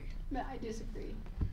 I think it should be 8, but I'm willing I to know, compromise but and leave the. At the same I time. thought what we had agreed on, not agreed, but consented, Yeah. had consensus on last time, that it mattered more what it was by Right. than how big it was. Exactly. That doesn't mean that it doesn't matter. Exactly. And that the formula that we have otherwise is gonna dictate what ends up there. I guess as far as like how many units. What I want to understand is, so I think this PARD is a great tool in the tool belt, but there's going to be a overlap with the mixed use, because a lot of these places you pointed to on the map where this could potentially go would be better fit to a mixed use zone.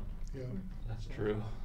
And It's so a lot we're, better fit. we're making decisions based on these lots that we keep discussing along Antelope, but I don't think we plan on zoning any of those PRD. We're going with, There is a possibility that maybe somebody who wants to do mixed use and PRD together. Have you ever realized that? I mean, like, there was one developer I talked to who wanted to do some townhomes And and that's- then adjacent to it some apartments Isn't and that- having it. So that's turned- exactly what mixed use is. Exactly. So mixed use And is the so- overlap but what I'm between. saying though is that you don't want to define it so tightly that you couldn't have some townhomes and some apartments. But That would that's still exactly be what mixed mixed use use. is. That's what I'm saying is we're bickering, not bickering. We're discussing the whole. It's close. Maybe. It's close. We're discussing the PRD in these zones that we want to have a mixed use, and the mixed use will cover a lot of the things we're talking about Yes. in the way that we want to cover them. So instead of So I don't want the PRD to cover that. Let But- the other zone do that. But I think the PRD though is its own, if you're going to have its own animal, okay, then allow it to have some of these situations like being next to a collector road, next to commercial, and then let it be townhomes and call it good. You don't need to minimize the acreage if you are okay with townhomes being in your area. Agreed, And then but the I market think you will do. drive. We're talking about along The Antelope. market, Okay. The market would will drive whether dictate it- what goes And our there. residents would probably rather see Okay. townhomes than mixed Exactly, use. that's what I'm saying. So But- think about it, you could put twin homes in a PRD, you could put townhomes in a PRD, but let's say if your lot was only 1 acre, do you really want somebody trying to squeeze 4 to 12 units in a 1 acre lot because that's what this allowed for. Let's push because that for that's mixed not, use. it's not big enough to really be a neighborhood of its own. So that's But- why I say the but at minimum same acreage time, still when I was matters. Just depends on where when that I was at the acre place is. in my life, I haven't Well, lived if in it's up against a neighborhood, but it matters. when I would If have, it's in the middle of an and friends of mine R1, have lived in townhomes. do you want somebody to say in the middle of my They R1? weren't really worried about I'm hanging going out with their to neighbors. ask for They're having one or PRD two so I can. kids. Council, I'm gonna move us to mixed use in 2 minutes. Okay. They're Well, having a couple of kids. They weren't worried about hanging out with their neighbors in townhomes. well, one thing I'd like to kind of push for is these the 16 plexes, and do I think that we could have them? I think there is a place, but I think they belong in the mixed use zone, maybe not in the PR. Let's let the PRD zone focus more on residential communities, and that way we can keep it to smaller sizes that would fit along these smaller collectors. And let's let the arterials, let's let the mixed use manage those. I agree. Well, there you go. I say maybe. It depends on what our mixed use ends Well, up being. exactly. And the thing is, we don't even know, but we're trying. we've gotta move We're on so to that, fixated over right? here that we're not looking at this. May I provide just some insight as far as, so the two options. Mm-hmm. So you can zone them mixed use with the max units per acre of 30, okay? Or you can zone them at the PRD with the max density of 16 or whatever we settle on. So from what I've heard, sometimes the rationale is more density, the higher the density, the worse. Which I'm not saying that's the case, but if our goal is to keep the density down, if you have a piece of property that's zoned with the max density of 30 units per acre, or if you have a piece of property that's zoned with the max density of 16 units per acre, I'm going to tell you there's a high probability that that property will go to 30 units per acre if there's an option there. So on mixed use, is that where we are at 30? That's what we're looking at, yeah. Apartments or townhomes. So if you would rather have townhomes, then PRD's a tool that we've been working on for 6 months. Or if you want 30 units per acre in these places, we can start over and start on some new tool. We haven't even talked about what a mixed-use language is yet. How can we assume that it's 30 units per acre? Excellent call, Dave. On that comment, I'm gonna defer to Brody. It's a good segue. No, but Great segue. I was just gonna say, I think Councilmember Savage, I think what you're proposing, you're onto something here. And, you know, the reason is what you decide on this PRD ordinance really only affects the existing PRD zoned properties in the city. It's Um, true. It's good clarification. And Yeah, there are not many. And there are not many at all. Any future only exist if you allow them, because you have to rezone them. Mm-hmm. And so as far as the PRD goes, you're only talking about the existing properties that are PRD. It's true. You have the power, No, let's, legislative power. no, let's move on to mixed use. We move on to next use. You bet.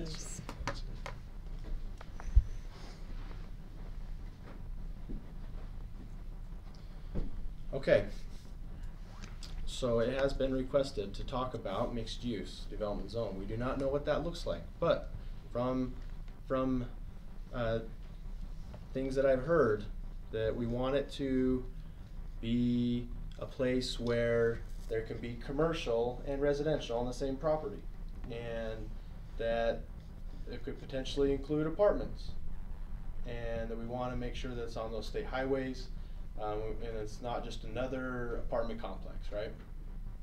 So I think a good place to start is by looking at some pictures. So I've compiled some examples that could be something that we shoot for with our mixed use ordinance. You see that this is what would be considered a vertical mixed use. You have commercial on the first floor and residential on the upper floors. There's good on the facade. There's good variation. There's a style that kind of has that raised seam. It's kind of a little bit more. Do we know how successful this type of mixed use is? I've heard differing. Vertical mixed use is really hard to fill on the first floor. So if cities force it, sometimes they're there's vacancy on the I first think floor. it depends on the location. Everything's going to depend. But Yeah, If- but there could be, for example, like they're leasing office at a fitness center and they're temporarily, or, to answer your question. Yeah, if you could get a fitness center on the first floor, I think that actually boosts the people that would go above. But a lot of them will put that in as an amenity anyway. having It's their own proportional gym. to what the residents there could support. Sure. Because a lot of Mm-hmm. times the access can be difficult. Okay. So, this is Bountiful. You can see commercial and residential. This is just an example of, I think, good architecture, different styles coming together, so it's not just one big thing. Is that vertical use too? Because it almost looks like that. This looks horizontal. Yeah, the coal yard is the commercial, and Or it's their garages, one of the two. Yeah, I mean, yeah. these are all things where apartments, then do we still want to require them to have two-car garage per unit? That's something to discuss. This is an example of something similar to a townhome, but the corner has a little bit of commercial on there. This is more commercial than residential, but some examples of some styles. Excuse me. And then there's another example of some mixed use where you can see on the top there, they've actually got another floor back there, but they've stepped it back so architecturally it doesn't feel as prominent. You can see some of the cool things you start getting when you have some higher densities, some of these kind of more urban spaces with the plazas and places for social interaction. These things to consider are the windows and the way it addresses the street when it's on a corner. Materials, signage, see the way that it's a blade sign, and here's another example of some plazas or on-street cafe, that kind of thing. So I've included these to just for observation, a starting point of things you like, things you don't like.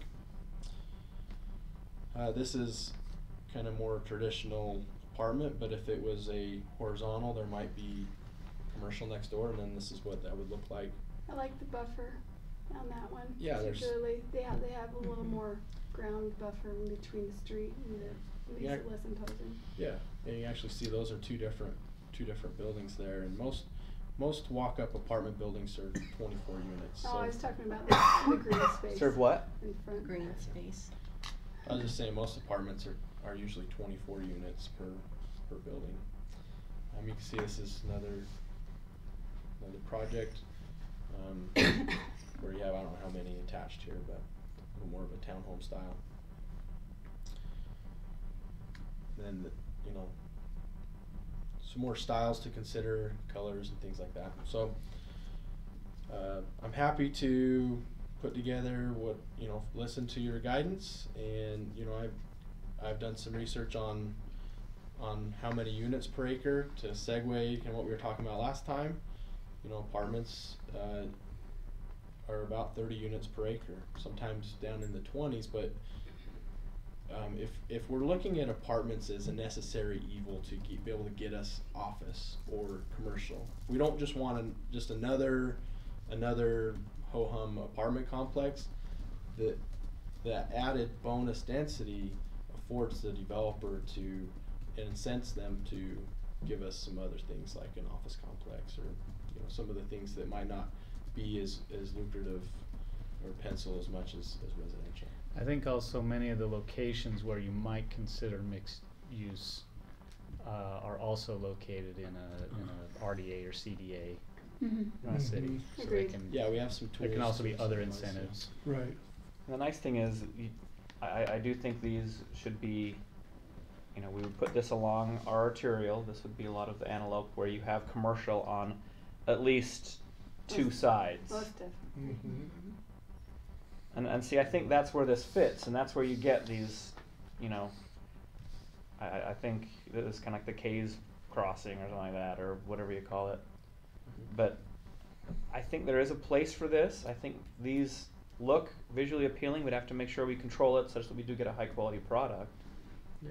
But I could see something like this going in next to, for example, Smith's. It helps evolve your city center feel as well. To put these nearer to the city center, it gives you a little bit of a transition zone. I don't know that I'm ready to jump to 30.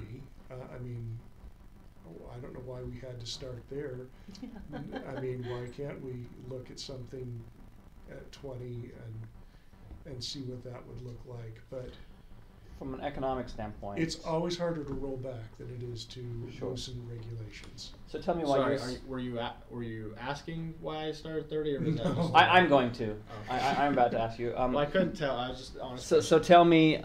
So you obviously came up with a number. Tell me about how you got there. Okay, so this is based off of the last one where we did have some case study examples. So here's some townhomes. All right, so Clearfield Station, 20 units per acre. These right here, 48 units per acre. This is the one. These are the ones in Clearfield. But see, none of these have any Seasons. commercial aspects to them. No, well, if you notice, It's right next to it. the city center is the closest to that close intersection, and they do have some cafe kind of space, like, and some leasable. This is the only one that started out with some leasable space. You know, But you you're can see here also- Kay's Crossing here. They have some kind of space in there. I can't remember if that actually Are those panned storefronts out. along the front there? Mm-hmm. But when you get to those higher numbers, you're also getting very tall buildings. Yeah. And I'm not sure that we need to start with tall buildings. Let's dabble in a 3rd story before we start seeing 4 and 5 stories. I agree, 100% agree. So these are, that's almost 60 units per acre. So so I'm not starting at 60 units. That's why I'm down at 30.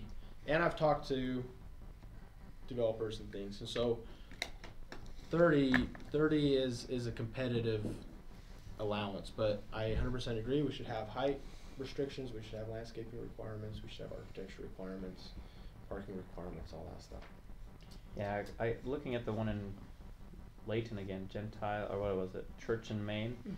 There was no parking anywhere in there. Yeah. And I don't want to do that to any Do they- residents that are living I there. just am It curious, wouldn't do they fit have in our parking around city. the rear, underneath, on the bottom level? So, I mean, just did And it that was show? 20 units per acre, and I Did thought it that show? was too dense for a townhome project too. wondering. That's Just why zoom we in were there. down at 16.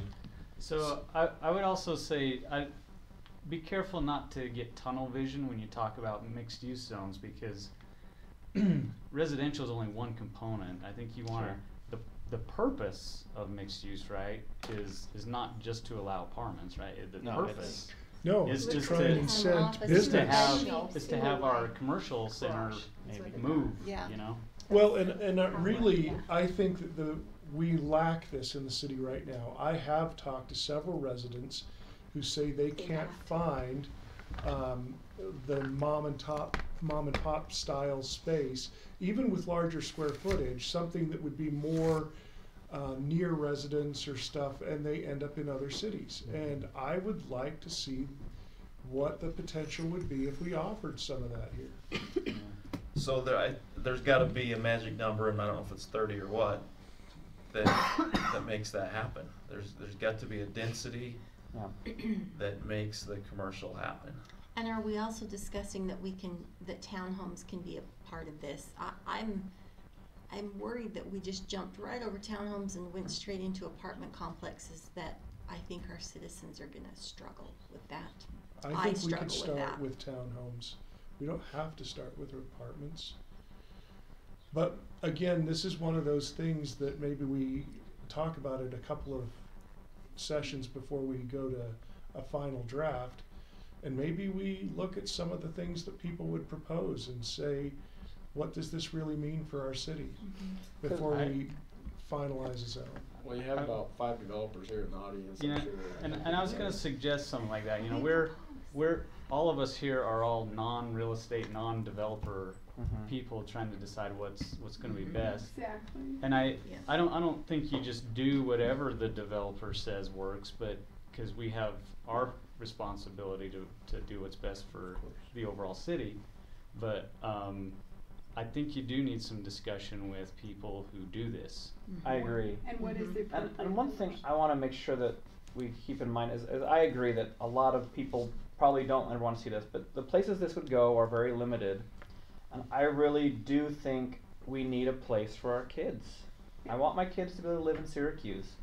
And that means there will be a couple of apartment complexes, there will be some townhomes, but they'll be designed and built in such a way that they will remain nice, and they'll be in specific places in the city where it's not in somebody else's backyard per se. But hopefully, what you want is them to live in the Syracuse, the quality of the city it is today. Absolutely. Not that 20 years from now we have apartments, but they all look like the corner of 1000 and Antelope. I was going to call any out. But I just did, which is a terrible blight on our community. And I don't want to approve anything that will end up like that. And I completely agree with you. Council, we put this on the agenda tonight, just kind of to kick off a discussion on mixed use. The planned residential development, that's we've talked that one to death. We probably said a lot of words there, and I think if we sat down and hashed it out, I think we could probably come up with something that all could support. This is what I've done this week. I've, in counseling with Brody, he and I have visited together, and we have directed Noah to go out into the communities that are around us and see what they are using for mixed use development right now, to look at sample their ordinances that are dealing with mixed use, so that you have something to look at in comparison to what's out there. So what we're saying tonight with this discussion is we want to kick off this dialogue. We want to have this, and we're going to hold this along with the dialogue that we're doing with the Vision 2050 thing, because Noah keeps talking about tools in our belt. There are places, and we've all heard it, and we've all seen it, that are places that this will work in Syracuse, the mixed use development. I've looked at some plans that I really support. I think they look great. I've tested them with other business people in the city, and they've looked at it and said, "Man, that would do great things to our business if we had something like that." So if you're okay with it, we're going to proceed with that. Noah's going to go to work and get us some other examples that are there. But like you said, Jordan, my kids are all grown. My grandkids are now the ones that will be looking for. But you're right. It comes down to, do we want to share this community with generations to come? And the simple starter home is not a thing of the future. I spent 18 years of my life in apartments before I ever built a home. So I think we need to consider that group. And you're absolutely right. We don't want to create anything like that corner again. We want to make sure that corner is replaced. So. I think it's great that we can start with some examples rather than recreating the wheel. Yeah. I like that. And we may recreate our wheel. And that's fine, but at least we have some ideas. Yeah, we want to make sure that see how, because other communities have addressed this already, and let's see what they do. And I would love to hear from developers if they have ideas, because I think there's a lot of value added by having you guys here today, because you guys have great advice. You know what sells. You also know what quality is, and so I think as we go through, let's make sure that we keep them in the loop, and let's make sure that we get a quality product that people are going to want, but also is a benefit to the community. Mayor Craythorne, would you agree with that? That you'd be willing to share your input? Yeah, I'm more than happy to. If I can, just one other comment, just on the townhome versus the mixed use zone. I'm open to do whatever. I have that property on Antelope. I thought the townhome thing would be more appropriate because it's less dense and everything else, but I would be interested in the council's feedback, whether I can contact you individually or not, but I think that's just something that, If the one I'm thinking of is that 9 acres there in the middle, I think that either option, or even a hybrid of the two, would work be a there. good fit. I mean, there's a lot of potential there. One of the things, though, that I think makes that work is there's 9 acres there. Yeah. There's enough that you have the flexibility to do a lot of things and still make it very appealing. I can't imagine, and I mean, we've said this a dozen times, but some of these littler lots that are 1 point something acres, I cannot imagine them fitting any of these. But we're definitely. I could see maybe I'm the, open, the, speaking the, for the me, 4 or and 6. I'm sure all these other guys, we're open to the dialogue and Chris, just making would you be sure willing we to dialogue with us? figure out something that you guys would like versus the others. Nate? Appreciate that. You won't dialogue with us? But I mean, we have to be conscious though that while we have some great developers and sitting with us tonight, there are also developers who are developing in places that are not Syracuse because they would never be interested in the same symbiotic relationship where both the city and the developer wins. Sometimes you get somebody in there that's just cut and run apartments, and I don't want to invite them here. That's not what we've seen lately, but I am conscious that I've met those people, and they're about, let me make my dollar and sell it off to somebody else to deal with what I left behind. We have an obligation to protect. That's right. The city, that's absolutely true, but I wanna make sure we don't lump everybody. No, into they're not all the same. Into the same chew of bubble gum, cause They're not. they're not the same. Okay. All right. So I'll come back with a compilation of Okay. some other cities' ordinances. And then maybe what we great. could do is when we sit down in our CD meeting sometime, we could talk about maybe creating a work session or something with these gentlemen and those that develop and just have an open forum where we could just dialogue. I think that the way I'd like to see this, and let me just propose it and see if anybody else likes the idea. I think when creating a zone, I'd like to see maybe some of the general ideas of what those clauses might represent and even compare them to ways that different cities handled it and just say, is this what we're trying to accomplish? For example, is the town home with business vertical, is that something we like, or is there another way to verbiage that area so that it could mean something that we also like?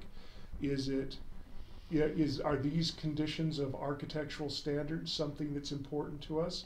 So that we're not saying, okay, whatever somebody else's clause is, we have to match that. What are the important parts for this zone? And then we can flesh it out. Granted. Okay. Also remember that this will go through the planning commission also, so you don't necessarily have to get into the weeds.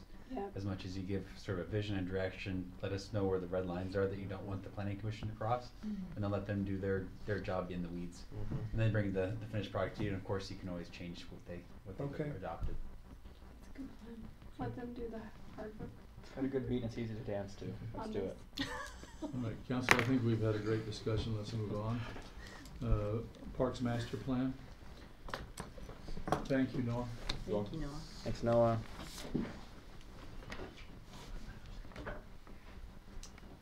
All right, you guys. You guys had asked that the Parks Advisory Committee bring a recommended Parks Master Plan, and that's what we've been doing, is developing that. On the Christmas last Eve, few no months. less. That was Brody still going to Christmas Jeez. Eve. Putting us But- to shame. Don't ever do that again. Okay, can I ask? He didn't tell you had to read it on, that was your own fault. Yeah, it was it didn't say read now. He was just working. I'm saying you that shouldn't day. be here on, I guess as long as We it was were- early in the day. We were open on Christmas Eve. We were, and Early. so that's fine. So he, like as we just mentioned, Brody sent out on December 24th for you guys to review that. We're bringing this to you as a first reading. We actually have 2 of our council members that are on the Parks Advisory Committee, Corinne and Doug. Some of the biggest discussion was obviously on the level of service, whether it was the 3.95 per 1,000 or the 4.9. Okay, can I ask you to step one step back Mhm. and express to us again, why is this a necessary document and what do we hope to achieve by having this document as a part of our city? Well, I think that one of the most important things is as we grow and develop, we obviously need park space. And as you see, we don't have the park space available right now for all the programs and things that we need. And so to have this, we know how much we need to buy and purchase and what we need to build.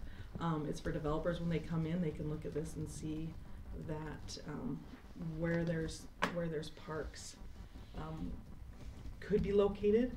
For us, for these maps, I know how important it is for us to be able to say, we don't want you to build right here because we're going to hopefully, purchase and buy.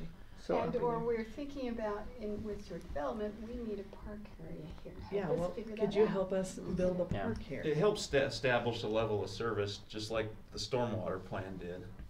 That has a little more data behind it. This is a little more subjective in a way, but it's what does our city want to see In our parks. And that's really up to you. If you like the level of service that we have, then you can keep it. No, the reason I asked the question is because we went over this in depth. It was gone over by the council before this one in depth. And it seems like there's an urgency to adopt it officially.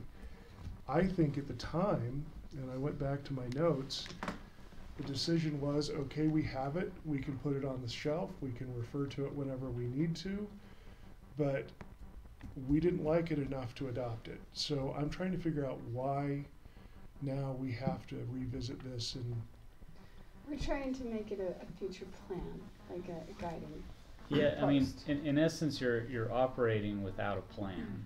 Well, one that's in 2009, which is really outdated. Right. That's what we've got we voted on. And so this one we can't work off of because we're working off what you've adopted is in 2009. And I think a lot of the assumptions from the 2009 plan are no longer relevant. Yeah, there's things there's parks in there that we don't even have. Several notes I've So made. I actually like the idea of a parks master plan. One thing that, as I was reading through it, I felt this almost seems too specific in a few things. And that as we go through it, we have the results of the survey, which we did, which, while interesting, is now 4 years old. Yeah. And we have Almost 4. Yeah. It was 2015. Yeah, that was. Yeah, so and like I say, I think it's good input into some verbiage in here, but to say in terms of willingness to pay for a park complex using a 20-year bond, the results were this.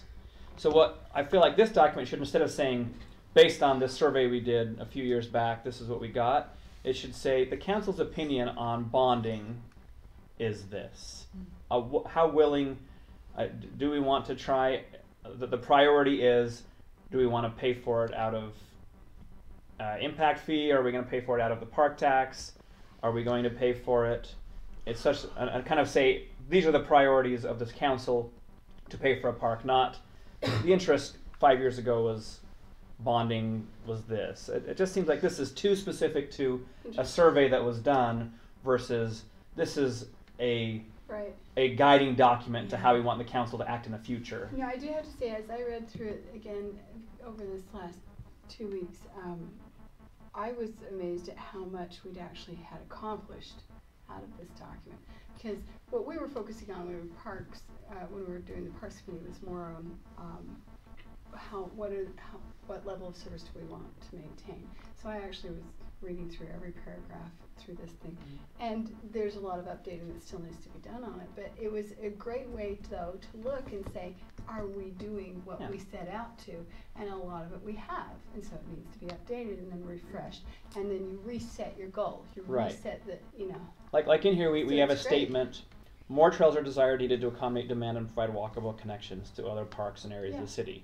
So instead of saying that more trails are desired and needed, let's say, we as a city want to provide trails that make the city more walkable. And it just seems like we're too focused on the survey and not what our goals are. And a lot of this focus seems to be on what they, like where they think that future parks are going to be. And we know from experience that a lot of that is about opportunity. I mean, you can tell me all day that you want me to buy the Cook property to put a regional park there, but I also know it's the most expensive property in the city and probably never going to happen. And I think it would be a really bad choice for us to go after expensive properties. We need to look at, as Corinne mentioned, when a developer comes in, what part of your development could become part of a city amenity or a city function because that's maybe not usable for his development or maybe has options. I guess what I'm getting at with this is, at the time we reviewed this last, we talked about, we wanted to get a very specific plan, meaning I would like to accomplish these things and set out a plan to get there. This talks about 4-year-old data that I don't think is relevant, not at least as much as it was then, because we've changed a lot, and we've changed a lot of things. We built a pool. Well, we didn't build a pool. No, but we built some of the things, we addressed some of the things. For example, we put, the very first thing that we saw was people thought we needed more shade. We put a tree initiative in place and we started planting trees every year. We addressed that. Now, have they grown yet? No, but they had to, it takes some time. But again, we paid attention to that and it's done. So should we adopt a document today that says that's our biggest need? Well, you know? it always will be, it's continually adjusted, just like with your utilities department. Your projects and everything will constantly be evolving. But like for instance, the one map here showing where places are underserved. I think that's a valuable map. Exactly. So Except those for it's all not need to even be accurate today. located in. Okay. Into, Well, no, that's actually, a different those discussion. Ones are updated. We updated Yeah, these are those all maps. updated. The maps are the ones that we mostly focused on. I look at the road that Maps goes are- through right here on Doral. Now that I don't that's a know which through one you're road, on. this subdivision has to be considered served, because now you can walk within 400 yards to a park. Which subdivision? Which Sorry. subdivision? The Miller Springs. Miller Springs is now walkable distance to Tuscany Meadow Park because that road goes through. Yeah, yeah. Okay, That- so that there's needs to be one that we changed. missed. Let's update that. But the thing is, it's really nice to have it all in one place for residents to look at.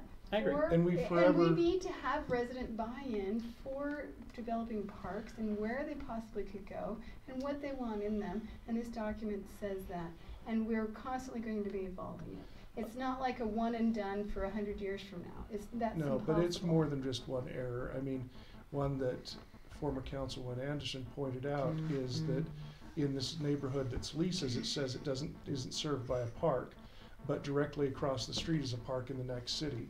Is it really wise for us to say we have to build one next to their park because technically it's We not all in our go city? east of our house and Yeah, go we go directly to into Barlow Clearfield. Park. And the thing is that it truly, as far as in that first study that was done, we all know that, and yes, that would not be the priority, and that was discussed in that day, because. Yeah, I don't know that the plan is meant to assume we don't have common sense, you know? Right. I think if you have limited funds and you are going to eventually build future parks as we grow, I would think that common sense would say, This is where. yeah, while we don't have a city park over there, you know, that's not gonna be a priority to build a city park over there. So really, my question is, why is our focus not on having this council have on their agenda a chance to say, what are we going to do to improve the status of parks, and what's our plan to get that accomplished, instead of adopting a document that's outdated? And quite frankly, I'm really bothered by the survey data because the questions were asked in a way that elicited very specific answers. Okay, And I don't- want to address the survey thing. Go ahead. Because we're acting like this is part of the plan. This is an appendix for informational purposes only. I can only remember one place it refers to the survey in the plan itself. Well, then let's drop it. But isn't it Valuable. valuable information to consider? Not if it's outdated. But I mean, it's And still. not if it wasn't relevant data to begin with. I think it's still relevant to have available to look to even if you're going to drop a new survey. Hey, what are some of the questions? What are maybe some changes we need to make? I still think it's relevant to have available. I mean, there are definitely some adjustments in this, but if you're talking about a different animal, then with your other proposal of funding, fine. You know, you can have an annex of this document if you want to talk about funding and how the appendix, I mean, rather than annex. Yeah. That's fine, and there's parcels of pieces of this that can definitely be changed out as they become relevant or irrelevant. I do like the idea of adding adjacent cities' parks on this, just to kind of get an idea of where the parks are, because those are good services. So to me, this is what you're asking for, Dave. We already do as a council, right? Our Parks Department comes up with a capital improvements list, and we decide to fund them or not. To me, this is a lot of pages to say that our citizens believe there should be 4.95 acres. If that's really all we're Per getting thousand. out of this, then let's pass a resolution that says we believe that we should have 4.9 acres or whatever. And then that's very clean, and that's what it is. What I don't want to hear is somebody say, your master plan says that you owe me a park out on the sewer district land, because that's what this says is a potential. And I don't think that that's something we should ever address. I don't believe it says that at all. I believe a map shows that this big, huge area is underserved. That was the discussion we had. That was the discussion we had. Is it really underserved, though? Nobody will ever build houses on that land. So is that land underserved? Not if there's nothing there. No. We briefly discussed the sewer department land, but the rest of it is discussion across the city as a whole. Where are we underserved? And where can we identify where we would like to have a park in the future? Funding it and finding out if we can do it. Like I said during our Parks Committee meeting, that's going to be the challenge. But we need to at least have a direction of where we would like to maybe have one, or where we need to have one. When this was first presented, one of the things that came forward was some members of that former Parks Committee saying, where are we going to buy the land? And now that we have this in place, the city council needs to take action on buying land. I'm not ready to buy land. There is no we one have no who money. mentioned anything of the sort in the committee at all. Not on this committee, but there was on the last. And that's why I'm saying these are the type of things that can be interpreted from a document like this that I don't agree with. Now, Well, if I could say something on that, it's an uncomfortable question, but that is a question that should be asked. You know, if in the next 20-25 years we need an additional 100 to 150 acres of land, we need to think about how we're going to get it before it's too expensive. And that's an uncomfortable question, believe me, because I've seen our budget. I know. Okay, so let's it is have a question. discussion about those issues and how we solve Yeah. them, rather than just blindly say, well, we have to have a document in place that tells us we're supposed to do it. I don't think that's blindly at all. No, That's the thing. I think the goal of this document is to give us a guiding principles that we want to go by. And if you want to do it in ordinance, I don't care, but it's going to be more than 4.95 because I also want to see the trails. I want to see those types of things that this does. It's in there. That this does cover. Yeah, that does. It's in there. And the reason why we so I went like to that. the 4.95 was because we considered the fact that people have access and use church parks, Sure. school and parks, I like that that's in here. I think it's great that we're adjacent considering those. parks, like we do. Barlow. Yeah, we need to consider the adjacent parks that I don't think they're covered in here yet. And they're not. It's because we wanted to consider in this one what was within our city boundaries. Yeah, and I don't want to do that. But no, I think overall this is a great. yeah. I think you guys did a great job. Let me start I- there. let me make sure we have an understanding of why we're here today on Yes. this topic. This is a first read, first right? read. Yep. And the purpose is for the council to look at what your plan is going to be. You've asked the Park Advisory Committee to put together a draft for you. So this will be on future meetings for you to hash out. So we're looking at the February work session to be a more in-depth discussion. Yeah. With the possibility, if you guys, it may take months, but with the possibility that you might want to vote for it in March. I have some specific changes that we could maybe talk about, if that's all right. Or you can Tonight? email Are them. they Or are they not. substantive Are we or just without- If it's just like errors, just you can No, email. substantive. Okay. But if we're without, yeah, no, spelling errors, no. We're good. No. You guys actually aren't gonna find any. So, but if we're out of time, that's okay. Let's move. This was a first read. Yeah. Yes. remember?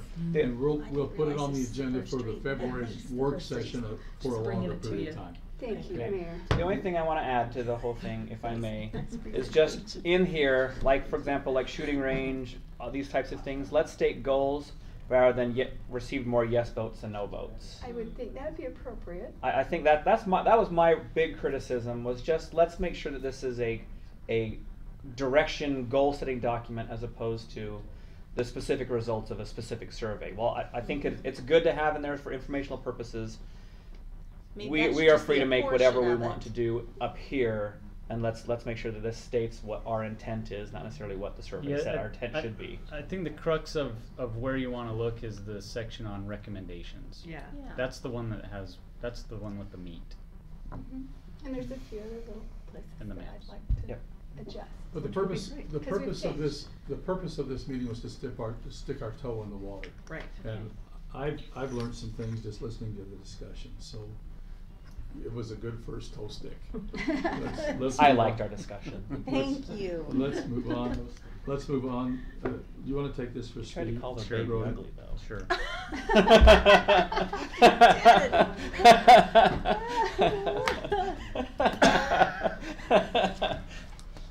Okay. I don't think you understand the origin of this. I know. All right. So the discuss Syracuse City water rate structure. I'll cover this. Steve has put together a memo for you, which I'm sure you looked at. With our system, which our rate structure turns out is pretty unique. Most cities have one base level for metering water, and then it's a per Okay. rate after that. I want to ask about that because Steve distinctly said that we're the only city of thousands that have a multi-tiered structure, and yet the idea for even having a multi-tiered structure came from the report that was supplied to council that said that other cities in Davis County actually have a multi-tiered system. They may not be using the same software that Steve's using, but the idea was generated from that. Yeah, and I don't recall that. If you want, I can look into that. I but- wasn't able to find the old report, but distinctly, I mean, I could guess and say I think that Roy had a multi-tiered system, but And I don't know if multi-tiered meant like 2 flat rates. yeah, two flat rates is is what what you're saying? That's what that meant. that's what that was, and that came forward out of the document. You said, here's what other cities are doing. Mm-hmm. We said, well, if other cities are doing it, then maybe that's an option. Now, but if we did, even if they do, this is the software we have. So let's make a quick, easy, painless change that doesn't change anything really. Okay, fundamentally, you're saying that let's take one employee and make his job easier in spite of 28,000 people who are going to be upset because their rate might change month The to rate month. won't change because we've already established in that last meeting that all of those will be at the same rate, they just individualized. Is that what this Is that says? what we're So talking about? so That's not if- what I read. One let deal me we had. let me explain. Let's let Yes, Brody. I'm on. Let's Yeah, let go Brody ahead, Brody. present. So what Steve laid out is That's- we can leave the billing how it is, and what that does take manual work from probably 3 employees to go through each month to fix. We can try to work with the company, which is what we're trying to do right now. They have essentially indicated that they can get to it, but with us being one customer, it doesn't sound great from their perspective in my mind, but we're one out of thousands, and we're kind of an exception to the rule. So for them to direct all their resources to recode something for one client may not pan out for them. The other option, what Steve put together, is to change it to where we have a base rate up to 4,000 gallons, and then they're billed per thousand after that. Isn't that what we already have existing, except for that we separate each? Well, it looks like we have one rate up to 4,000, And one rate and then from one 4 to rate 8. from 5 to 8. Right. But what he's saying is instead of one rate, whether you're between 5,000 and 8,000 gallons, you would get a portion of that $1.04. So if I were at 5,000, I would get 26 cents more. If I were at 6,000, I would be at 52 cents more than the base. And so what most people, what people in the 5, 6, and 7 would experience is actually a slightly lower bill. And then the people with the 8 would have the same bill that they But have. it won't be the people who have a slightly lower that are gonna say anything, it's gonna be people who suddenly see it go up even a penny from the next bill and say, Or why up did it change? or down and then up, you mean? Yeah, down and then So- up, and say, why did it change? What's going on here? Okay. That's why we tried to Can I make it draw on this simple. whiteboard? Yeah, I'm fully. Thank Right. you for explaining. I This is no time felt for like it was art. pretty close. And the fix to this is so easy, it kills me, that's what. I know, it's like, so let's say we charge, I don't know what it is, $5 Can from listen. 1 to 4, right? Mm-hmm. And then so right now, let's say we charge $3 from, what is it, 5 to 8? Mm-hmm. This right here is the fact that we have 2 tiers where that's the same, right? So why can't we just do this and say at $5, as soon as you hit, you know, whatever, at 5 you pay. Are you math saying isn't plus? doing it right. Yeah, $3 more. Okay, plus 3. So at 6, 7, and 8, it's just Plus 3. plus 0, plus 0, plus 0, because you already paid the plus 3. It's really simple to code this because I see you just what put you're zeros in there. As soon as they hit 5, They've then- paid that tier. then you met the tier and Mhm. you've already paid the plus 3 and there's nothing more you have to do. And then you're not going back and forth. I hear you. I think that looks really easy. It and, is. and we're continuing to talk with It's the, even easier the than software that, company. actually. But what it's doing now is it's saying when you're at 5,000, right? Yeah. Then you're charged the 3. Yeah, When you're at 6,000, you're still charged the 3. yes, When you're at 7, you're still charged the 3. Right. yes. It's But because it's we not have working. 2 brackets. But it's not working. Mhm. So that's a flaw in the software that Yes. we're paying for. Yes. But it's also a flaw that is a really simple fix. Now, I don't want to have anything to do with this for reasons of conflict of interest, but I deal with customers every day who describe things like this, and this is so simple, I'd have it fixed in a week. I mean, and you would never do anything again. My company's not the only people who can do that. Mhm. There are lots of others out there. So that's why I'm saying, why don't we just fix it? Can I ask a question? Yeah. And just maybe put it into another context, and I wanna see what you feel about this. I go to a gas station, and I buy, because we're buying a liquid, right? And we buy it by the gallon, right? So, I guess I don't understand if we have come to the conclusion that enterprise funds the consumer should pay his fair share of what he's used. Agreed? To me, this is like somebody who buys 8 gallons of gas, paying the same as the person who paid 5.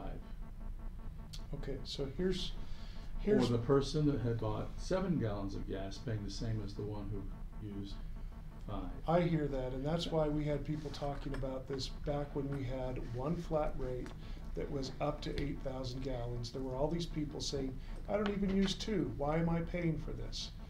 The reality is that when we assessed these numbers a couple of years ago and went through everything, more than 90%, and I wish I had the exact numbers in front of me because we did them. We took the actual bills, the actual residents, but more than 90% of the people fell into the under 8,000 gallons group. And the reason why this is important is because we didn't want to suddenly have a big chunk of the city experiencing fluctuating bills where forever they've had a flat rate that they could depend on, so they know how to budget, their bills are going to be the same. So we created a second tier to give a break to all those people who don't use even 4,000 I gallons. thought we addressed that by doing this. We did, but now it's just a paperwork issue. And I'm saying solve the paperwork issue because, yeah, I get it. We could charge people per gallon, and have 20,000 different bills out there. But people want to depend on what we evaluated, and what this council said was people want to be able to budget. They want to know what their bill's going to be. And if we can get to where more than 90% of the city is getting a consistent bill month to month, they're not going up or down, they're happier. Would you own a gas station under those rules? Gas is different. Well, I've established that that's the way I do gas. And you know what? And same thing with natural gas. They've established that I'm going to pay for the actual minuscule amount that I use. But we have trained our citizens that water is a flat rate. And that as long as you don't go over the minimums, because otherwise you've got people who are just sitting there saying, oh no, flush the toilet an extra time. Is that going to make my bill go up? Or, yeah, I mean, you know, we don't want people worried about the minuscule things. We want people. You let it mellow. Brown, flush it down. So let me ask this from the council. Would you entertain, you know, based on where we are today, would you entertain a temporary change to the structure so that we can have time to continue to work on the software and not have to spend the time correcting bills that are misbilled? And Well, I then, definitely want you to fix the software, you know, because it's way too easy to do. we're going to be doing like, you know,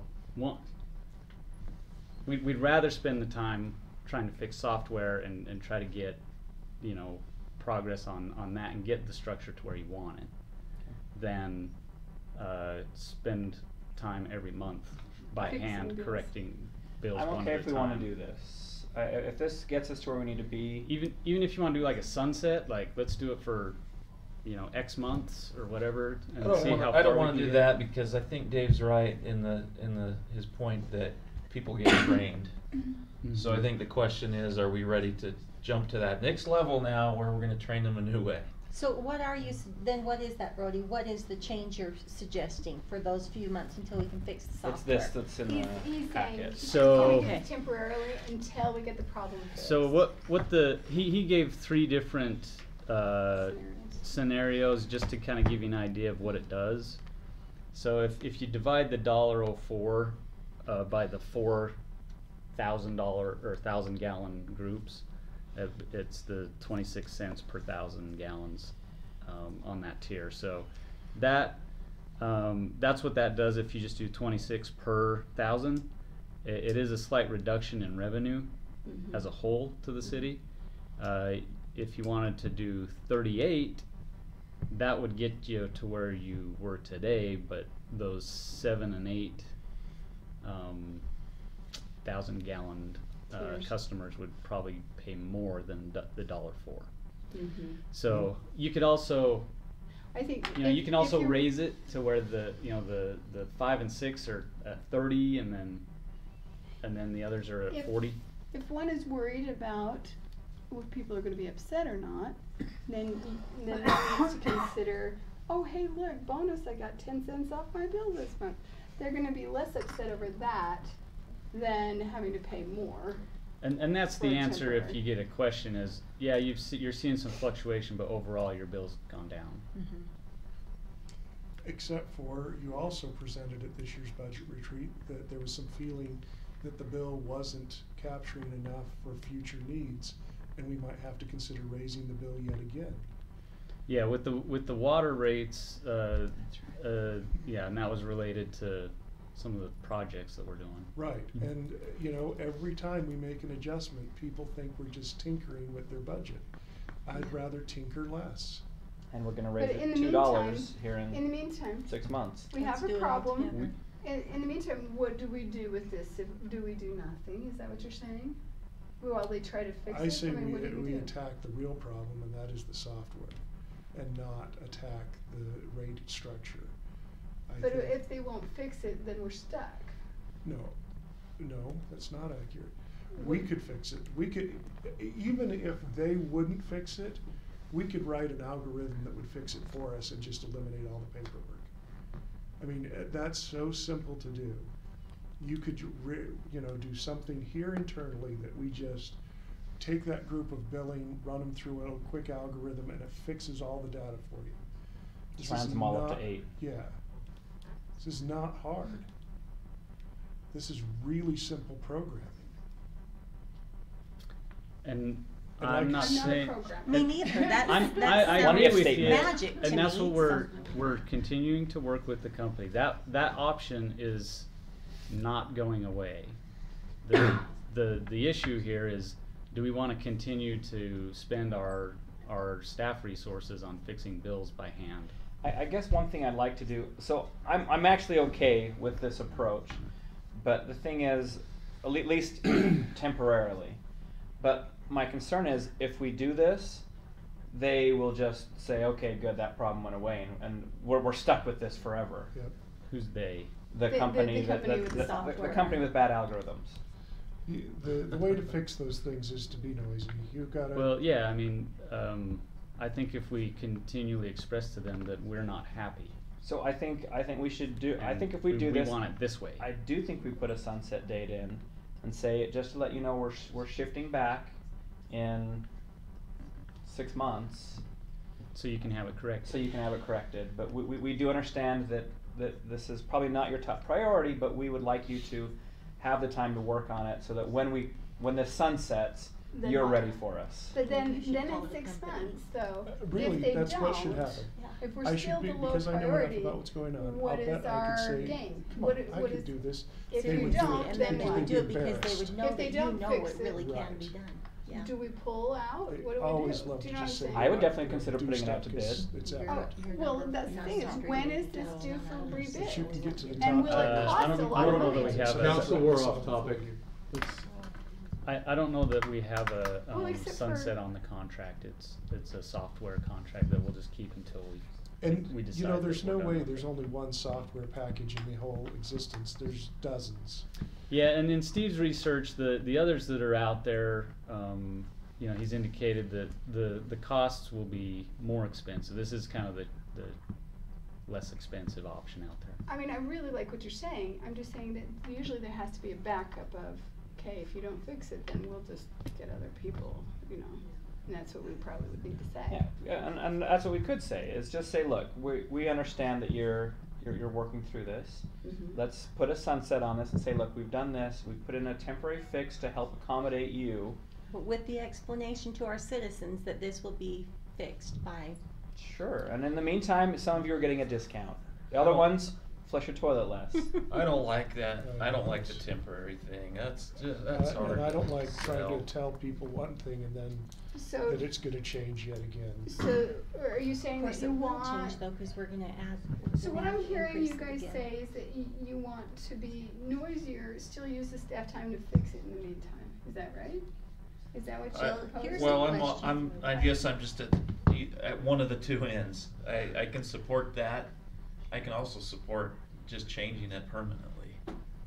And actually, if we did that, I know it doesn't solve anything right now, but I would want to do it July 1st, when we also have another rate change. Oh, change it to what, to the idea that we're doing temporarily. When is our water fee going up? Did they say when that's effective? July 1st.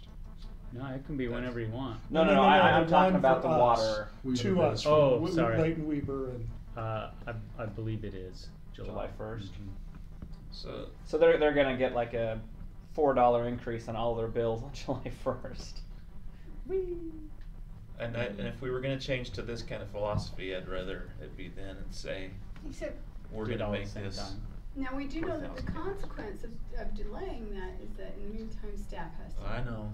fix I it. know. But 5 months of staff fixing it to keep citizens from, I mean, can we bring someone on temporarily? What are the cost ratios here for how much it's gonna cost us What to is the have staff less time to resolve revenue? this?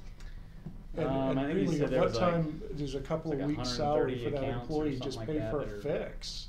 that get A messed permanent up. fix for the algorithm. So how many hours in general are we locking? I wish I could tell you. Steve would know off the top of his head. Yeah, if it's 130 and we're paying, if we're paying $10,000 to fix this on a monthly basis.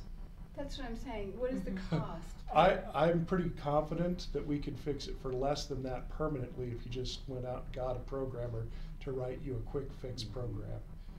I mean, Do this we is need to so put that on the next freaking agenda? simple. Maybe we offer them that we'll pay for the programmer to fix it for you. in 2 weeks, we put that on the agenda and okay it or something? Or ask them how much they'd charge us if we paid the programmer Yeah. of your staff, because I'll bet you it's not more than a couple of grand, and then it's done forever. Yeah. Give him, Try. give him some direction, counsel. We can try. I think I mean, let's check with Steve to see what the cost is. Okay. If it's below $2,000 or above $2,000, excuse me, To have the Well, staff the- move. then, let me- you know, let me- with the staff fixing things. Let me clarify how it works with staff time is there's the dollar value of them actually doing the work. Right. But then there's the missed value of what they could be doing Right. if they weren't It's the doing that. cumulative. Yeah. It's definitely cumulative. It's not Okay, so just we one think thing. staff time is important. That's why we would like to see an NRE estimate from the company that Yeah. dictates exactly what they would charge us to resolve this issue. Because we know that we're a one-off, but this is a service that we'd like to provide, and at least get that feedback from them to say, because they have to know that this is a bug, and it's not a very hard one to fix, Right. unless their software is completely different than what I'm imagining. This is not hard. See, I agree with both sides. I think these guys have it right. Way to sit on the They- fence, Doug. No, it's not. I can get both. I can get Just both. kidding. I think they can fix it by next week. I think this company can fix it by next week. Yeah, but I would still entertain what the mayor is talking about, because basically his example is dead on with the gasoline. We pay for everything else differently than we pay for water. if that's the case, then why do we go up to 4? Why don't we just start at 0? And if you do If one, that's the case, if we're gonna change the system to where let's just do the whole thing tiered if we really want to to go where that more way. than 50% of our users are paying per thousand, do the whole thing that But then way. what does that cost us in software as well? Oh no, No, that's it doesn't cost they us already anything. support that. As long as you have no tiers, Yeah. they're good with that. They're a The no-tier reason system, for a but- base is because you have to operate a system whether people use And it that's or the not. key right there, and that's why they started with a base at 8,000. You don't do that so with that you gasoline. capture a minimum from the majority of the people. More than 80% of the people Kinda are like captured insurance. by that Right. flat fee. If your flat fee only captures 20% of your people, it doesn't work. You know, the reason it doesn't do that with gasoline is because they charge a high enough price that they don't have to. That's Exactly. right. And Well, so And we're not I a don't think that's for-profit an like option. gas is. Unless we started with 4 as our base. Brody, For us. Brody, do you have enough direction from them? Where you like? So ask 'em if I they'll know fix it. I know we're gonna ask them how to fix it because And then we'll pay We're for doing a that guy anyway. to do it. and Well, we can we'll offer Just get an what it would NRE cost, estimate. Yeah. Okay, ask a cost, definitely. okay? Even if we paid for the dedicated Yeah. program. time. What would it cost us? That's the question. And what I'm hearing is in the meantime, staff's just gonna fix it. We're gonna fix it for this month. Well, yeah, we would for this month. Yeah, but hopefully we have an answer. What I'm within a hearing month. is don't put it on an agenda to adjust the fees. Not Not yet. yet. Not yet. I'm willing to let this go. I think we can have a lot of these questions answered In a in a month, Yeah. and then let's make the decision next month. But yeah, if it's going to be staff has to do this every single time for the foreseeable future, No. that's not acceptable. And then we'll look at the I agree. the fees It's and not things like fair that. to them, it's not fair to us Yeah. as a city, and the people need to figure it out. I'm sorry, but I put the people above one employee. 28,000 people having an easier Your- life versus one person's hard to get Your, work. your residents pay for that employee though. That's right. It's factored in the price too. Let's move on to West Davis Betterments. Whee! Who's got that, Robert or? That's Robert. Noah? Oh, Noah's got that? Noah? Oh, is somebody- Oh my goodness. Oh, either one. This'll be- I have a question on this already. It says in the packet that this is preparatory to having the Langdon group come in and go over options with us. Who We are not agreed? hiring the Langdon group. That's the question. Oh, good. That's the question. Who, No. why did we, or? Because that's, I who think agreed to hire UDOT. them? UDOT. They're UDOT UDOT's hired company. them? Yes. What a waste. Tell me how you really feel. I did. Fair. I'm very open. I know that's a problem for some, but I'm very plain. Is that? All You need a- all on the record. Because It's okay, it's okay, it's your opinion, it's fine. well, I mean, I guess one thing I'd like to, well, I'll let you start and then we'll ask questions. We might let you get through your You'll let me introduction. talk this time? No problem. Well, you didn't put a lot of words here, so all we see is pictures. I like the pictures. I do Okay. too. So yeah, the Langdon Group, that's not us. So, but it is coming up where we need to start thinking about what West Davis Quarter is going to look like, and our branding and things like that. This is kind of the basic package. You get some seed mix, you get concrete. That's about it. So is that all UDOT is providing? Do we know for certain what that is? I do not know what's for certain the base package is yet. I did speak with Rex Harrison. Because he said there is money for some improvements already. Yeah. So They're taking the amount and dividing don't it, expect right? much. But Yeah. I can get you They go very basic. a really, really, really rough number.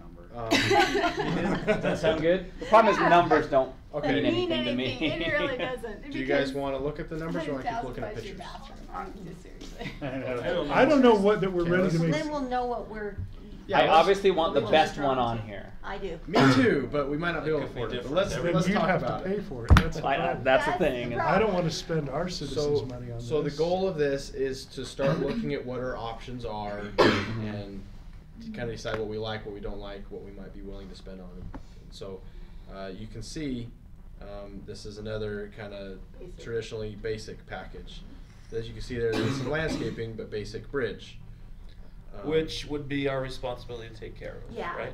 Yes. we maintain, right? So any additional bells and whistles, that's our responsibility. So It's like this we get is crest whenever we say that. what?